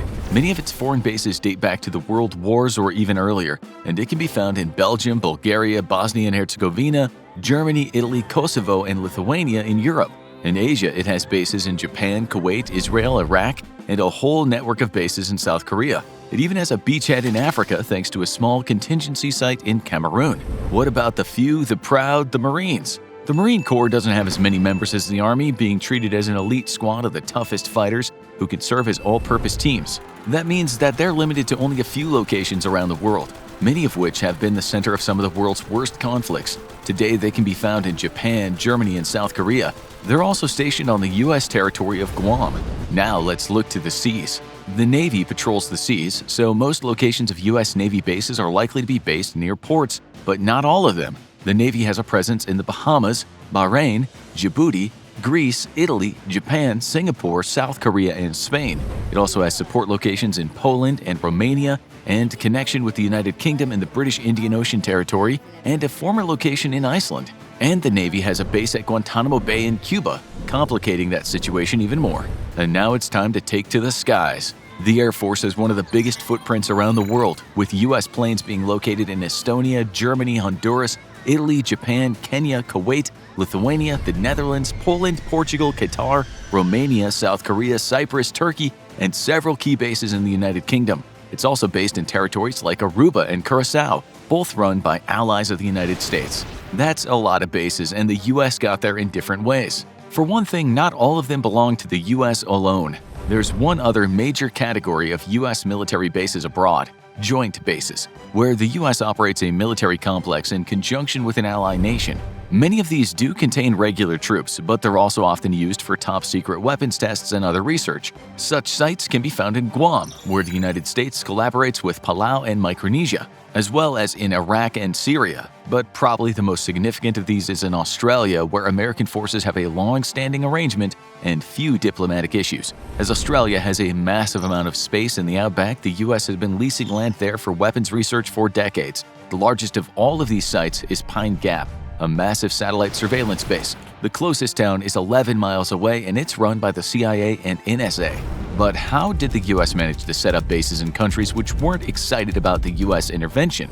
The first reason is pretty obvious. The U.S. military isn't easy to turn away. Many of these bases were established in the aftermath of a war, particularly in Germany and Japan. In World War II, the Allies had a lengthy occupation of the Axis powers after they were defeated and established military bases to keep peace. Their establishment was part of the treaty signed by the defeated nations after the war, and the new leadership had a vested interest in U.S. presence deterring the representatives of the defeated government from trying anything. Then, of course, the Cold War ramped up, and both Germany and Japan found themselves uncomfortably close to communist countries. Having U.S. soldiers stationed on their territory suddenly seemed like a very good idea. And then there are the more recent wars. The Korean War ended in a stalemate, not a victory, a rare occurrence for the U.S. at the time. So the new status quo had a heavily armed US-backed South Korea squaring off against a heavily armed communist-backed North Korea. That led to the establishment of dozens of US military bases in South Korea to help maintain the demilitarized zone and provide a deterrent against North Korean invasion. As the situation in the peninsula has changed little since the 1950s, most of these installations still exist today, making South Korea one of the countries with the highest number of active US soldiers stationed there today. But not all U.S. bases are there to counter an external threat. When the U.S. invaded Afghanistan in response to the 9/11 terror attacks and 2 years later invaded Iraq to depose Saddam Hussein, it pretty quickly set up military bases in both. The extended occupations included training the local security forces to keep the peace once they were gone, but insurgencies in both countries complicated situations. The U.S. still technically has several military bases in Iraq, although control of them was transferred to the Iraqi government in the most recent troop withdrawal, and they now operate as contingency bases. In Afghanistan, the government's hasty withdrawal in 2021 led to U.S. bases being abandoned and seized by the Taliban, the very same forces the U.S. invaded to depose 20 years earlier. But sometimes the U.S. is asked to build a base in a host country. The United States doesn't always initiate conflicts. Sometimes the war is already raging when the U.S. gets involved as part of a coalition. That was the case in 1991, when Saddam Hussein invaded the small oil-rich country of Kuwait. The massive response to this became known as the Gulf War, and in the end, Saddam was fully routed, although it would kick off an extended rivalry between the Iraqi dictator and the U.S. that would last over a decade until his death. But in the process, the U.S. established bases in Kuwait and other nearby nations, some of which still exist today, and were largely welcomed as a barrier of protection. However, one of these bases was particularly controversial, as this base was hosted in Saudi Arabia. Many radicals thought that U.S. presence on Saudi Arabian soil was a desecration. One of those radicals? The terrorist mastermind Osama bin Laden.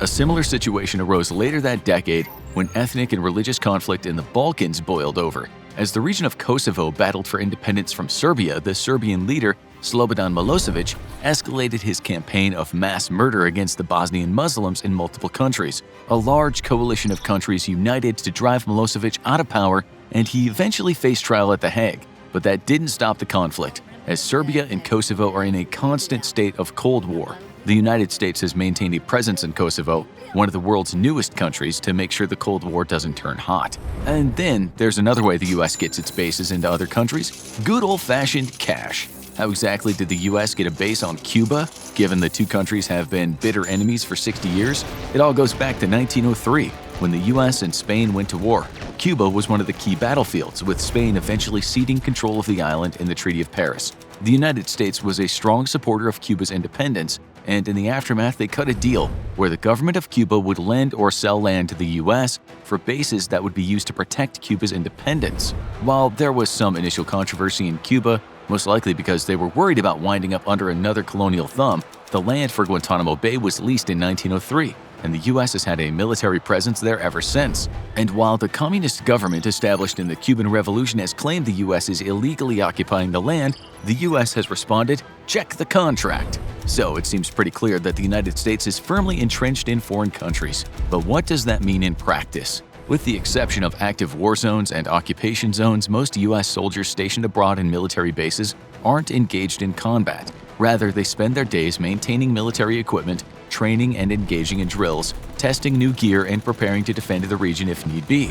That's why many bases are in locations that are just short of a potential combat zone, such as the many bases in Germany, which is a member of NATO, and Japan, which could become a potential flashpoint should China move on Taiwan. It's believed that between 160,000 and 180,000 of the United States active duty personnel are stationed around the world. And as for how the country they're stationed in feels about it, it's a complicated issue. There are actually a lot of reasons why countries might want the US stationed on their territory. For one thing, it provides a lot of national defense security. You're playing host to the most effective and highly trained military in the world, with the best gear money can buy. And the US military does not like losses on its resume, so you can bet any country that has a US base on its territory will have some great security. Many people feel like the US is the biggest bully on the world playground, but if you've got the biggest bully on the playground as your best friend, all the other bullies will think twice about picking a fight with you. And it's also good for relations with the US. Hosting a US military base is seen as the ultimate investment in a diplomatic relationship with the United States, and it sends a clear sign to your neighbors that you have a tight relationship with the world's only superpower. A good example of this is Israel, a small but powerful country that relies heavily on access to US military technology. The presence of a US military base is a good investment diplomatically for the tiny Middle Eastern nation, and ensures that regardless of the current US president, the superpower will still be committed to ensuring Israel's safety. A country that hosts a US military base is likely to be first in line for any future trade deals, especially for military technology. And in some cases, the government relies directly on the US for national defense. You don't get out of starting World War II without paying a heavy price, and in the aftermath of the war, Germany and Japan were essentially disarmed, with strict regulations put on their future military development. While Germany has since beefed up its military quite a bit, Japan has a strictly pacifist constitution that limits its military to being a strictly defensive one. As such, the United States has essentially taken control of Japan's national security, an arrangement that continues to this day, with Japan playing host to a large number of American troops that guard it from foreign enemies. It's an unusual arrangement, but one that both countries are happy with. And it's not just the United States. Hosting military bases for other nations is fairly common, with countries lending out or leasing space as a way to show faith in their diplomatic relationships. So abroad, there's a cultural norm to allow friendly nations a place to set up their military bases. The one exception? The United States, which is the most powerful country in the world and has little reason to extend a welcome sign to other militaries. Its geographic isolation is also a reason why it doesn't really host foreign militaries. It only borders two countries. Mexico has little international military presence, and Canada's military has more than enough space to work and train in Canada, the second largest country in the world. And there's one other massive reason why countries might want the US military on their soil. The United States has 55,000 soldiers deployed in Japan, the highest of any nation. The second busiest country is Germany with over 36,000, South Korea has around 25,000, and Italy is in fourth with 12,000. That's a large population that needs food and has money to spend on leisure. And there's only so much you can do on a military base, so they fan out and spend their money in local towns, boosting the economy. In fact, several towns in Germany are essentially dependent on US soldiers spending their cash. And when there was discussion of shutting down some of the bases, the locals protested because it would lead to many businesses closing. And in some cases, the United States military presence might be the only thing protecting a country against an aggressor. Possibly the thorniest situation where the US maintains a consistent presence is South Korea, where war is always just short of breaking out with the Communist North. Kim Jong-un has escalated his belligerence in recent years, even shooting ballistic missiles over Japan and triggering an attack alarm in the process. He has a reputation for being unstable, and as the only nuclear power on the peninsula, he might be tempted to invade and try to complete the mission his grandfather failed to achieve back in the 1950s. So what's stopping him? The world's biggest guard team, the US military. Those 25,000 soldiers may not be actively engaged in the demilitarized zone, which is staffed by Korean troops, but any attack on South Korea would mean US troops are in harm's way. The small US contingent on the peninsula would quickly jump in to help the South Koreans. But it's not all smooth sailing. Not everyone is happy with having a US presence on their soil, even if the country is overall friendly. Cuba is one of the few countries to outright demand the US leave, and were quickly rebuffed. But most countries have some sort of movement against the troop presence on their soil. This is usually limited to overall negative feelings about war and the military, with anti-war activists often arguing that the presence of the United States military makes them more likely to get attacked, not less. They usually have little power to impact the government's decision, but a dramatic shift in the government could lead to contracts being redrawn. And sometimes the conflict is more personal. Playing host to the US military means you've got top-tier military equipment and protection, but it also means you're hosting a whole bunch of soldiers, not all of which might be good apples. The soldiers often go out into the local towns and party during leave, and in most cases, the worst that'll mean is a drunken disorderly charge and a whole lot of push-ups back at base. But in some cases, the soldiers cross the line, and soldiers have been accused of assaults, murders, and sex crimes while stationed abroad. In many cases, if the evidence is strong, the government will turn the soldiers over to be prosecuted by a friendly government if they can trust that that government will treat them fairly. But many times, soldiers have gotten away with being accused of crimes, and that leads to greater tension as locals start to feel like the benefits of the US presence isn't worth the risk. But if push comes to shove, is there any way to get the United States to actually leave? The main way you're going to get the US out of your country is if they want to leave, and that has happened a few times. The Iraq War was deeply unpopular, and Barack Obama was elected to draw down the war and bring the troops home. It took a long time, but eventually all the bases were turned over to the friendly Iraqi government, and are still on occasion used with permission to hunt down agents of the terrorist group ISIL. In the case of Afghanistan, the evacuation was much more hurried, and the government at the time collapsed in the days after the withdrawal, which shows that when the US wants out, they'll get out as fast as they can, and you can't make them stay any more than you can make them leave. But other situations are far more tense. The United States has been in a state of Cold War with Cuba for over 60 years, and it nearly turned hot several times, especially after the Bay of Pigs invasion. Cuba's hands are largely tied by the contracts the previous government signed, and few other countries are willing to pick a fight with the US over a single military base, so Cuba's allies aren't going to help it get rid of the US presence at Guantanamo Bay. Cuba is the only country actively hosting a military base in protest, as most other cases where the US set up shop after a military conflict either had the government agree to the presence or had the US set up across the border from an enemy like in Kosovo.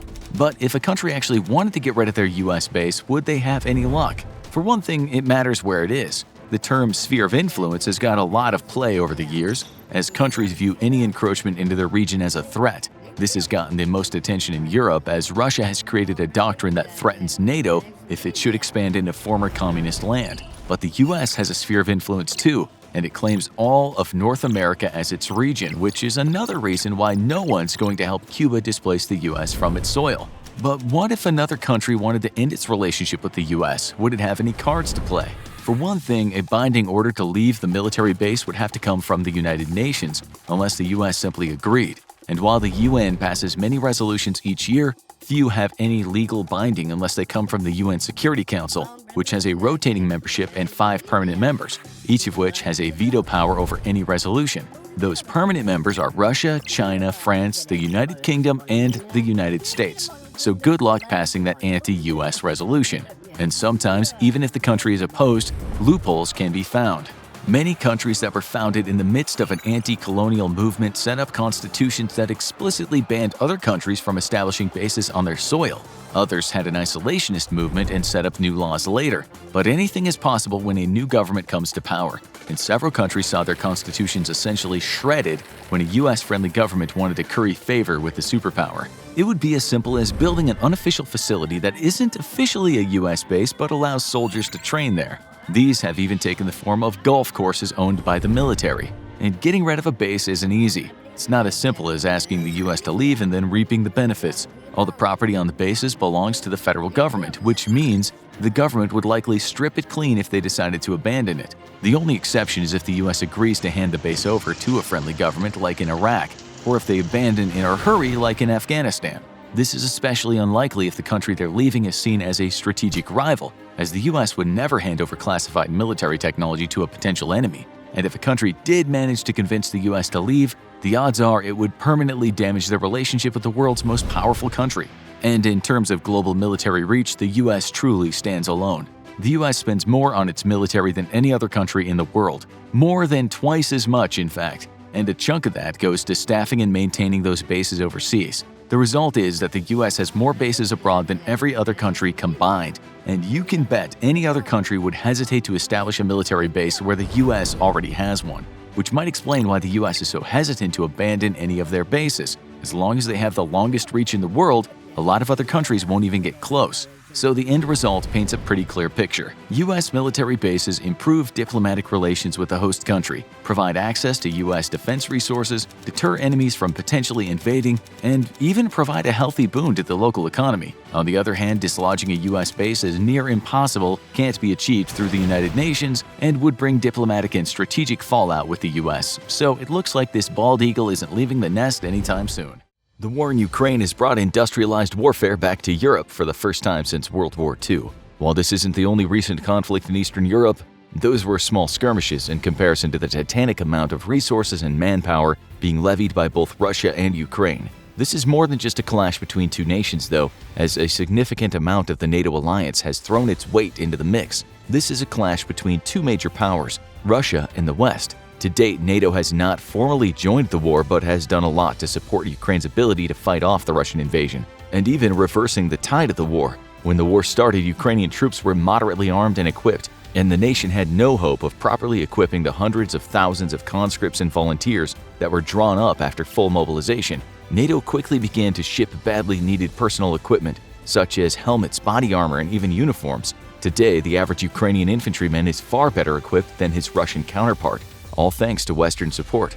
The United States specifically has done practically everything to fight off the Russian invasion, except pull the trigger itself on the weapons it supplies to Ukraine. The vast arsenal of American reconnaissance and surveillance assets, as well as its huge intelligence apparatus, has been brought to bear on Russian forces with titanic consequences. Russian generals and senior officers are dying at an alarming rate, thanks to US intelligence and recon provided directly to Ukrainian forces on the ground via intelligence sharing networks. American generals even famously rejected the original Ukrainian September offensive plans and reshaped them in collaboration with their Ukrainian counterparts, leading to one of the most stunning defeats of Russian forces since the Russo-Japanese War.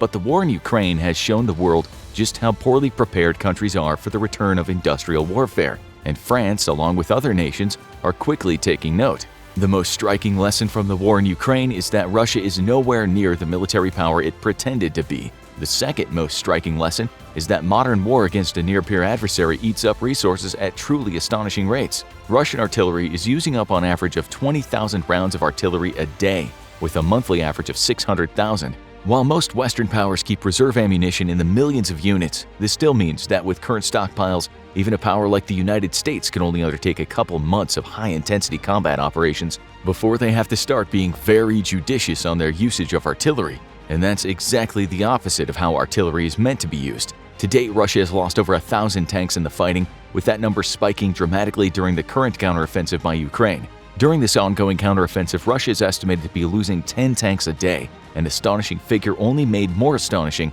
by the fact that half these tanks are being abandoned. Ukraine, on the other hand, is losing 2 a day. Still a very worrying figure for any military power, as losing 60 tanks in 1 month would be a significant number of losses for most armies. France, for instance, has just over 500 tanks, so this rate of loss would equal 12% of its tank forces every month, a completely unsustainable figure without some form of rapid replenishment. If France was losing tanks at the rate Russia is losing them, they'd be losing 20% of their force every month, going from unsustainable levels to catastrophic levels. For Ukraine, it helps that most former Russian tanks are now current Ukrainian tanks, as it's estimated that half the losses inflicted on Russia are being either captured or repaired by Ukrainians and put back into service on their side. When you become your enemy's primary supplier of heavy equipment, you're not en route to win a war, but you are at least making it very sustainable for them to continue fighting. That's unlikely to be the case for nations like France if they were to return to a state of industrialized warfare, which is why nations like France, the United States, and Germany are taking long, hard looks at their plans for high-intensity conflict and making preparations for sustainment of high-technology fighting forces over the long term. Preparing for high-intensity war means fielding forces that are capable of achieving victory in a high-tech future, and that's why France is currently in the middle of a 20-year modernization program named Scorpion. The program is meant to last through 2040, bringing France's military, already one of the most capable, if not the most capable in Europe, up to the cutting edge, with modern forces fighting with modern weapons and using modern doctrine. For this initiative, France has taken a page out of the US playbook. No surprise, seeing as there is heavy collaboration between the two nations in this and most other military matters. Currently, France's focus is on upgrading its light and medium tank forces to bring them up to a modern standard of battlefield connectivity. In the 1990s, the US delivered a shocking defeat to Iraq with absurdly low losses on its behalf, thanks to a slew of modern technologies. But the most important of these technologies was the ability for the US forces to communicate and share data amongst themselves. In the modern battlefield, data is king, and the US has since then expended vast amounts of resources on what it calls Joint All-Domain Command and Control. This is a web of systems that networks US forces together so that all sensors and shooters can freely talk to each other.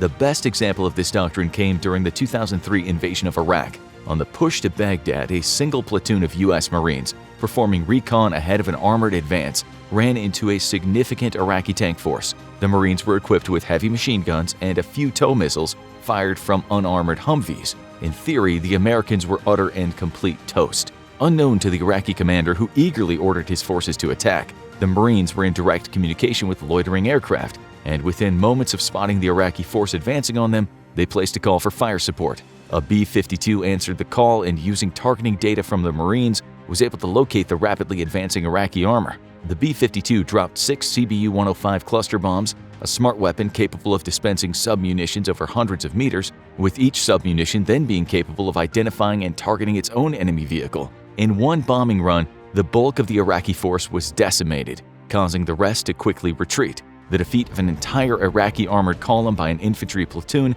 may be one of the most lopsided victories in history. That is the power of data sharing, and it's the type of capability that France is looking to bring to all of its ground forces. Under the name of Combined Collaborative Combat, France is undertaking a series of upgrades to help its lighter tank forces be more accurate, nimble, and have greater battlespace awareness. However, there's a number of equipment upgrades also coming, or already being deployed by the French forces, one of the most significant hardware upgrades by any modern military power. The first of these is the EBRC Jaguar, a replacement for the 40-year-old AMX-10RC and ERC-90 Sagae. The Jaguar will look to take on both the recon and fire support roles for infantry forces from its predecessors, bringing logistical simplicity and increased capabilities to a modern force. But the upgrades to armor and its 40mm cannon are only the start, because this vehicle is meant to be cheap yet capable and easy to replace in high-intensity conflict. The vehicle's manufacturer is contractually obligated to keep the cost of each vehicle under 1 million euros, so the vehicle is based on a 6x6 commercial all-terrain truck chassis, which includes using commercial truck engines. In case of a protracted war, this is a vehicle that's not only capable and cheap, but also extremely easy to keep building, as it required little specialized tools or knowledge and uses widely available commercial parts. By comparison, the American Stryker costs nearly $5 million per unit. While you're getting significantly more capability for the price, It also means that replacing Strykers lost to wartime attrition is not only more costly, but more time-consuming. The vehicle does use many parts common to U.S. Army trucks, making logistics easier, but it doesn't enjoy the same commercial availability of parts or even a basic chassis as the Jaguar does. French infantry will also be seeing an upgrade to the VBMR Griffin armored personnel carrier, replacing the VAB its troops have been using since 1976. Once more, the vehicle is based on the same 6x6 commercial truck chassis, making production and maintenance easier in times of war. France has plans to buy nearly 2,000 of them to fully replace its fleet of VABs. Already we see two ways France may be better prepared for a protracted high-intensity war than the US. The Stryker is a truly impressive vehicle, but it relies on specialized defense contractors to build. French infantry support vehicles may be less capable, but they are far cheaper and easier to produce given the wide availability of their commercial parts. Considering that the entire world has seen a shrinking and consolidation of their defense industry sectors since the end of the Cold War, being able to source your fighting vehicles from commercial sources is a significant advantage. Strykers may be able to perform better but will attrit quickly, and the US will be hard-pressed to replace combat losses until years into a war when manufacturing is finally spun up to its full potential. Meanwhile, French forces will enjoy far more rapid replenishment of forces despite a sacrifice on capability. Scorpion is only the start though, with the next phase of French build-up projected to start in 2030. Named Titan, this phase of France's modernization program is aimed at its heavy combat forces, things such as artillery, tanks, and helicopters. The early focus on lighter weapon systems is understandable, as France already enjoys very capable main battle tanks, attack helicopters, and artillery, but the delay is also pragmatic. France plans to begin Titan with an in-depth study of projected force needs even before a single replacement vehicle is procured. The reasoning is simple. Nobody has any idea what the future of war is going to look like. Militaries constantly make very educated guesses and carefully observe global trends, making adjustments as necessary, but with technology leading to capability leapfrogs, it's difficult to know what the future threat environment is going to look like. Add to this the very worrying trend of rapidly converting off-the-shelf commercial equipment into unconventional weapons of war, and a future combat environment may look like nothing that any power has currently predicted. Few, if any, observers could have guessed that during the opening days of the Ukraine war, commercial drones would become the conflict's defining feature,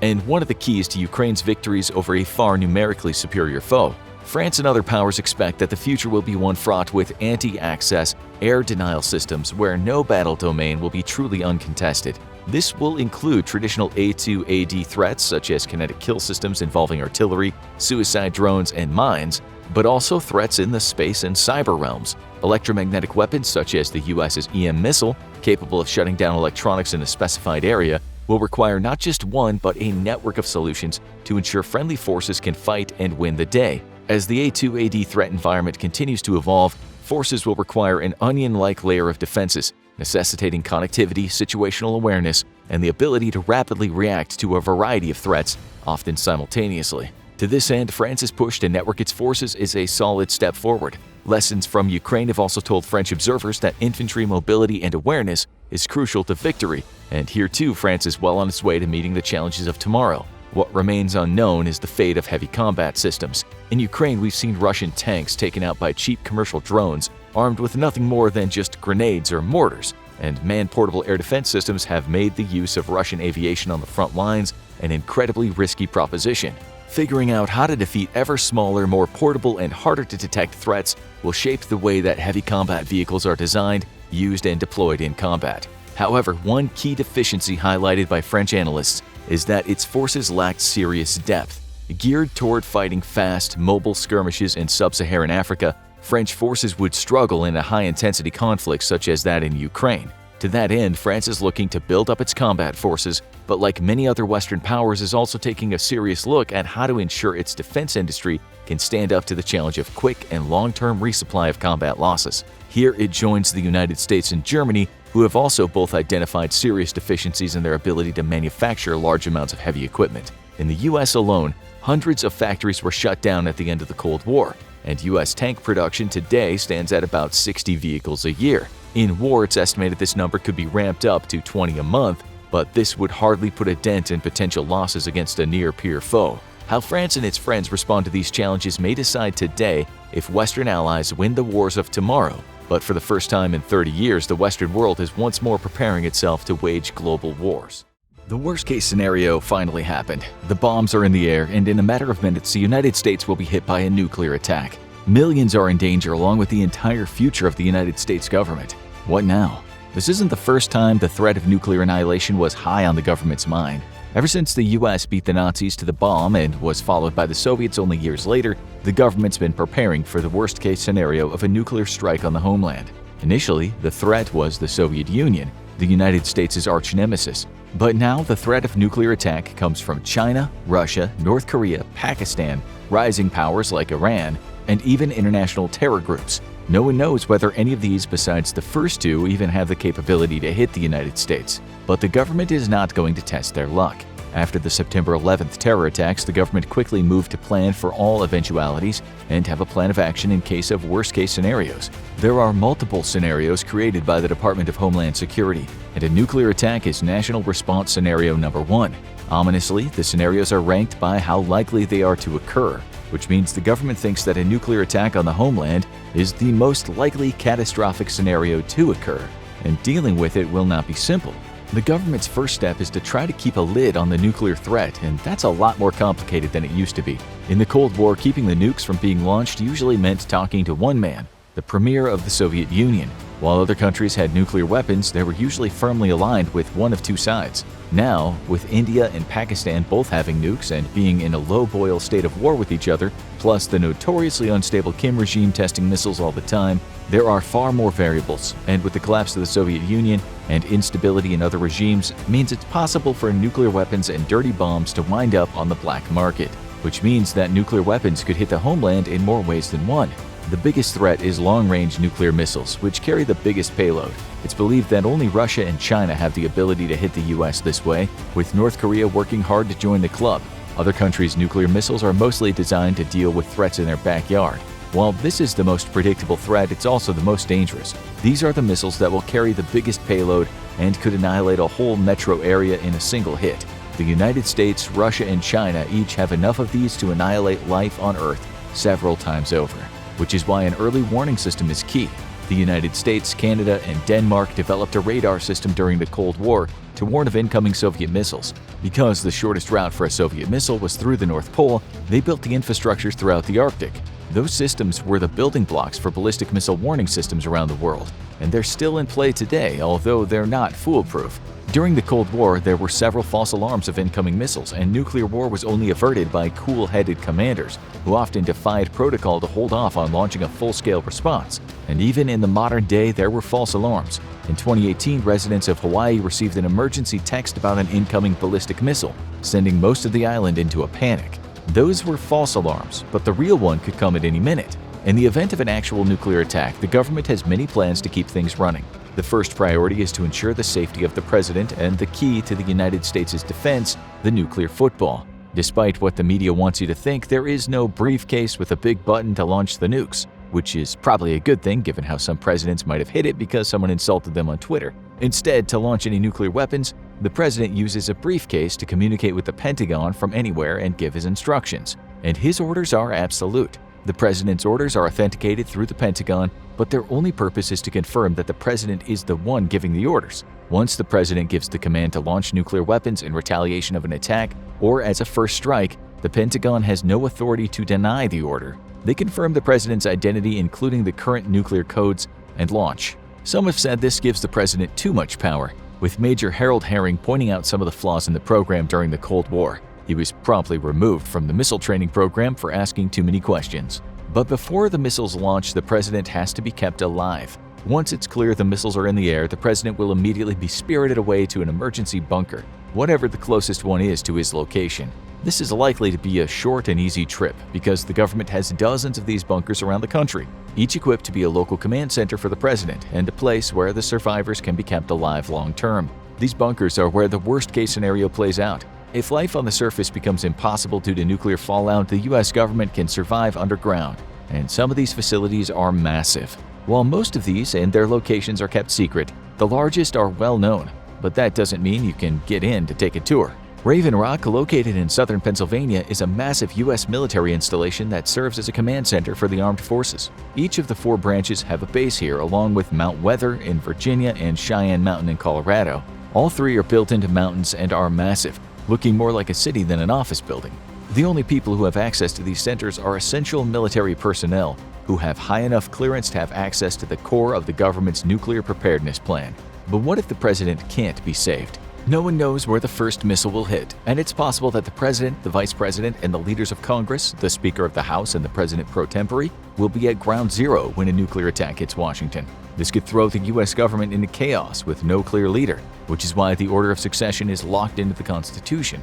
If the first four leaders are wiped out, the order of succession starts working its way down the cabinet, starting with the Secretary of State and moving down by when the cabinet positions were created. That makes the Secretary of Homeland Security last in line since they hold the most recent seat. And the government takes great care to ensure it's never completely wiped out. The entire line of succession is never in the same place at the same time. This most often comes into play with the State of the Union address. One cabinet official is always chosen to stay behind and hold down the fort in a safe location in case an attack wipes out Congress, the designated survivor. This is an orderly way of handling things, but in the event of a nuclear attack, it's most likely to come down to whoever happens to be the luckiest. So the military's first task in the event of an unexpected attack might be to track down the survivor who's first in line and let them know they're now president. Well, good. The president is secure, whoever it is. What about the rest of us? Back when the nuclear weapons were first developed, the plans to survive an attack were rudimentary at best. People built bomb shelters, but it's not clear if any of them actually could have withstood a nuclear blast. As for the government, they knew that people would likely only have minutes of warning before Soviet weapons hit, and very few places to hide. So their advice was to get under your desk. American school children during the 1950s became very acquainted with the duck and cover drill, which joined the iconic fire drill in regular routines. Was hiding under your desk going to make a difference in a nuclear attack? Of course not, but it made people feel like they had more control over their fate. So it might have done its job at the time, and hey, it was promoted by a cartoon turtle. But in the event of an actual nuclear strike, the government did have plans to try to preserve what it could. Communication will be key in the immediate aftermath of a nuclear attack. So who gets put in charge? Not the Department of Defense, surprisingly, the Environmental Protection Agency. This is because the biggest threat after the initial blasts will be the radiation in the air. Anyone who is caught in the immediate blast radius is gone, and those who did manage to get far enough from the blast will not last long without the government's help. But in the aftermath, knowing what to do might make the difference between survival and dying of radiation sickness. So the EPA has released a series of scripts designed to guide people through the aftermath of an attack. Some of them are common sense, and some might keep people from making fatal mistakes. Scripts tell people how to get their hands on food or water, and warn them to get as far away from the blast site as they can. They also warn people to avoid public spaces, as the risk of making your way to the hospital or fire station is too high to take unless you have a pressing medical emergency. Surprisingly, they say that if you're in your car when the bombs hit, that's the safest place to be. It might be tempting to abandon the car and seek a safer place, but the car actually shields you quite a bit from outside the radiation. So hunkering down in your car might be your best bet. But advice can only go so far.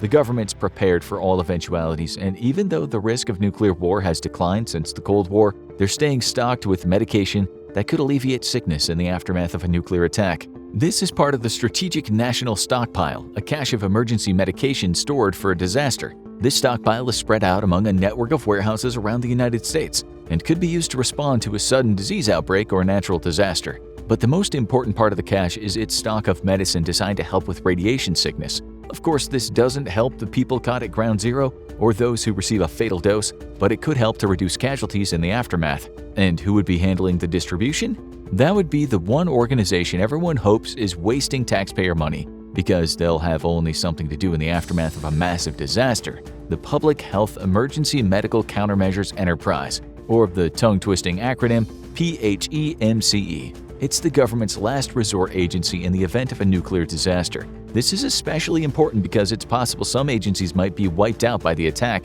and others might be unable to communicate due to infrastructure being destroyed. So this division will coordinate between around a dozen government agencies, including the CDC and Defense Department. The goal will be to get supplies and medication out to the people, communicate safety measures, figure out where the attack came from, and decide on a response. But there's only so much the government can do.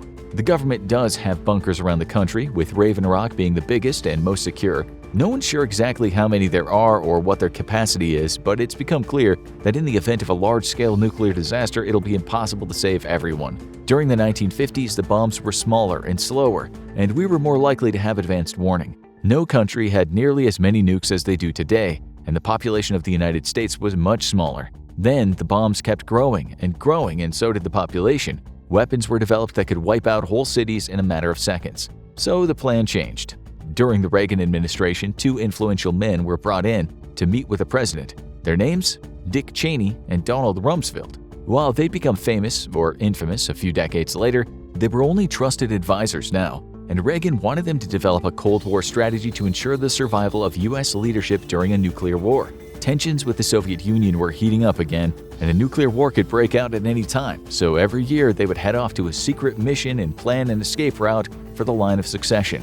While the plan is highly classified, it's believed it involved the key officials being split up and flown to separate bunkers, with each team including a cabinet member and officials representing the Department of Defense, State Department, and the CIA. So no matter who survived, the infrastructure would be there to take command. But what would life be like for those who survived? The plan was for an extended stay underground in the bunkers, which would be well stocked with the basics of survival. But not much else. Life down there would be Spartan, with food likely being strictly rationed for long-term survival and designed to be shelf-stable because its job was to sit there until it was needed.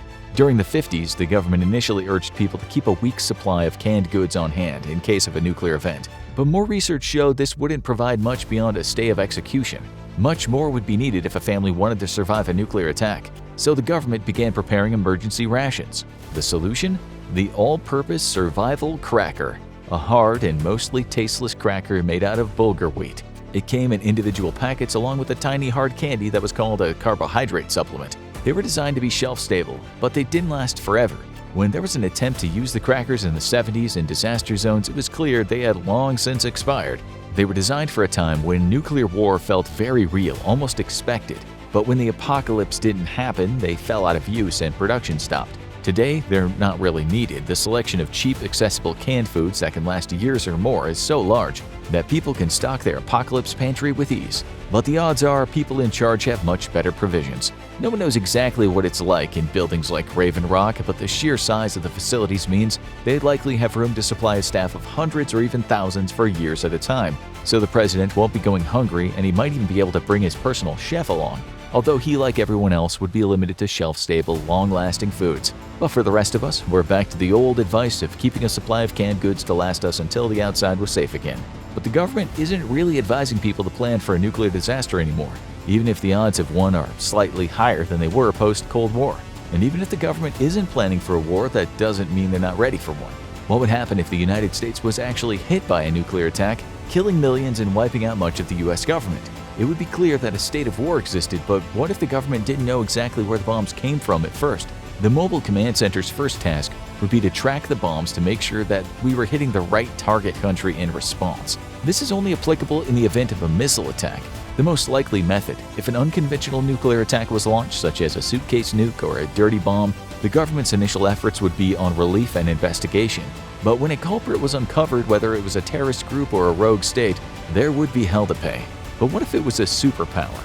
The most likely threat to the US in the Cold War was the Soviets deciding to strike first, because it decided it was time to vanquish its greatest enemy and put the entire world under the Soviet boot. Was this a realistic outcome? No one's sure, and most of the times nuclear war nearly broke out was because of brinksmanship and mistaken intelligence. But if the Soviet Union did hit the US, the Defense Department had a plan, and it was a plan for maximum damage. It was called the Single Integrated Operational Plan. It was a doomsday agenda to unleash over 1,700 nuclear devices across more than 700 targets, wiping out all major Soviet and Chinese cities as well as targets in other communist nations like North Korea. It's not clear how this plan evolved over the years, but one thing that was shocking about it was that it made no distinction whether a communist country had attacked the US or not. But would this plan work today? In a word, no. When the plan was designed, the bombs being used were 80 kilotons, 4 times the strength of the bomb that hit Nagasaki. Today, most nuclear missiles are much more powerful than that, and an attack of that strength would likely not just annihilate the enemy, but cause a level of nuclear fallout that would make life on the surface completely inhospitable long term.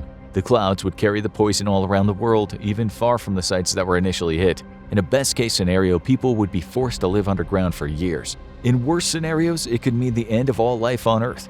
That means any response today would likely be much more targeted. But it's highly likely it would still involve a nuclear hit on the power structures of the enemy behind the attack. Other elements of the response plan would have thankfully been abandoned as well. One of the most infamous parts of World War II was the arrest and internment of thousands of Japanese Americans solely based on their ethnicity by the United States, with most being held for years until the war ended. And so naturally, during the Cold War, some people looked at this blatant civil rights violation and went, "How can I make this work for me?" J. Edgar Hoover, the notoriously paranoid FBI chief, was known for keeping an enemies list, and he advocated for the president using it as a base for detaining and arresting anyone deemed to be a potential subversive. This would likely have involved any foreign aliens in the United States, as well as potentially anyone of the nationality of the attackers. These plans were never put into effect, but no one is sure what lists the government is still making. But the biggest challenge for the government in the aftermath of a nuclear attack may just be the people. The United States has a grand tradition of reacting with calm and solidarity in the event of a disaster. We have no doubt that, who are we kidding? It's only been a few years since 2020, and we all remember fighting over that last roll of toilet paper in the aisles of Target. When a disaster happens, it often becomes much worse because people overreact and become paranoid and hostile. In the aftermath of a nuclear attack, it's likely people would panic, and that can make a bad situation worse. If people are running around willy-nilly, it could lead to a higher death rate due to radiation poisoning. It could also lead to a surge in crime at a time when the authorities are occupied with a much bigger problem. So the government decided to see how much it could predict before it happened. The Department of Defense regularly runs simulations on their computer systems for specific types of disasters, such as a nuclear attack going off right over the White House. The system was created by a researcher at Virginia Tech, Chris Barrett, who specializes in massive simulations that involve variables for thousands of people. Using one of the most advanced computers in the world, it maps out which outcomes would cause the best results and which would cause the worst. These simulations were picked up by the government, and they're now a regular feature of the government planning for events they hope never comes to pass. So, what are the best and worst case scenarios?